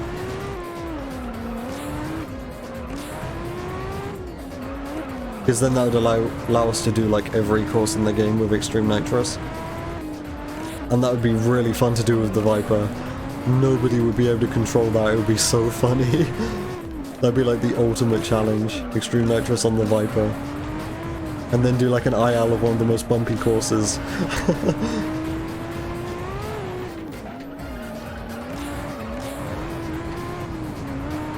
You know, if that was a thing, I would absolutely be the one who learned how to use Extreme Nitrous on the Viper. Because that would be like the objectively fastest way to do every IL, if you could master it.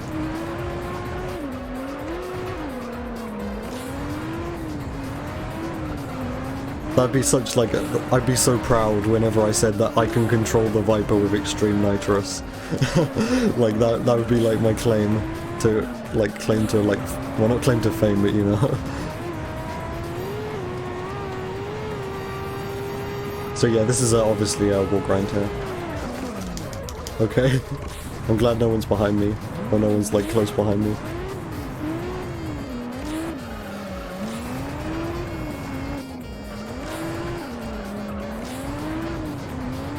But yeah, you didn't notice all of the cars in the Extreme Nitrous series are 4-wheel drive, because the developers must know that those are the easiest ones to control. Alright, that's the end of the run. I just need to get the prompt menu saying that this is done. There we go. 3 minutes 10. Not 3 minutes, 3 hours 10. 3 hours 10 minutes. Yeah, that's all of them completed. There's your confirmation. Oof, that was... I mean, it was fun still, because I have fun whenever I play this game. But that was something. That was a little bit more than what I am capable of doing, like in terms of a good speed run. This category isn't for me, and simply put. I'm going to upload this to speedrun.com still, and it will be an unlisted video on my speedrun channel. But I will be happy if someone takes this. Because this is obviously world record, there's no runs on the leaderboard. But I would be happy if someone took this from me. So if you're watching, please take this from me. Please do this run. And just please run Juiced in general. Because I want some competition. Well, in that case, I think I'm done. I'm happy to say I can go do something else now. So thank you everyone for watching, if there is anyone watching. I mean, there's been no chat activity aside from that one bot for the entire run, but I know people lurk, so if you're lurking, thank you. Is there anything else I want to say? Oh yeah, makeshift. Of course, makeshift. I'm gonna actually load up the schedule right now and see what my slot is. I think it's like 3:30 in the afternoon. If it was 3:30 in the morning, that would be like in like half an hour. Let me see, because I wanna advertise that. Obviously, makeshift in general, because I'm one of the organizers for that. If I can find the goddamn schedule. Here we go.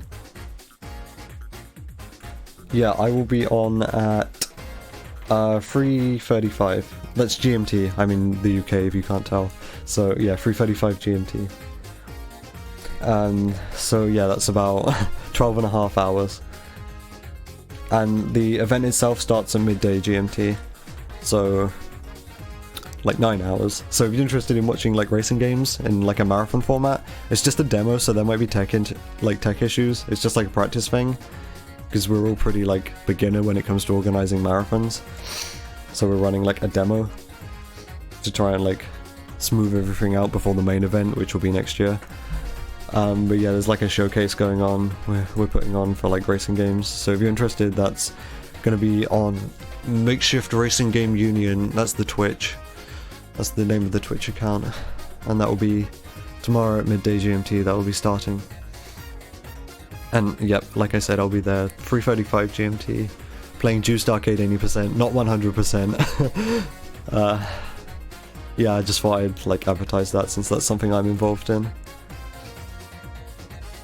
So yeah, aside from that, there's nothing I want to say. If you want to watch this stream back for whatever reason, listen to me ramble about Project Gotham Racing and Test Drive for like over an hour, that will be on my archive channel where I upload all of my VODs, which is called Coconuts Clutter. It's linked in my bio on Twitch. Then this run itself, if I can get rid of the like my commentary, if I can remove the microphone track, that will be unlisted on my main channel, on my main speedrunning channel, which is just Microwave. But yeah, there's a playlist on my channel which has all my unlisted videos, so you'll still be able to find it if you really want to. But it will be uploaded on speedrun.com. Of course, I'm going to submit this. Unfortunately, I'm going to submit this because this sucks. But yeah, I think that's all I want to say. Nothing else I really need to say, I think. I'm going to go relax. I'm going to play Borderlands 2. So, good night everyone if you're in Europe and you're still up. I will see you next time, whenever that is.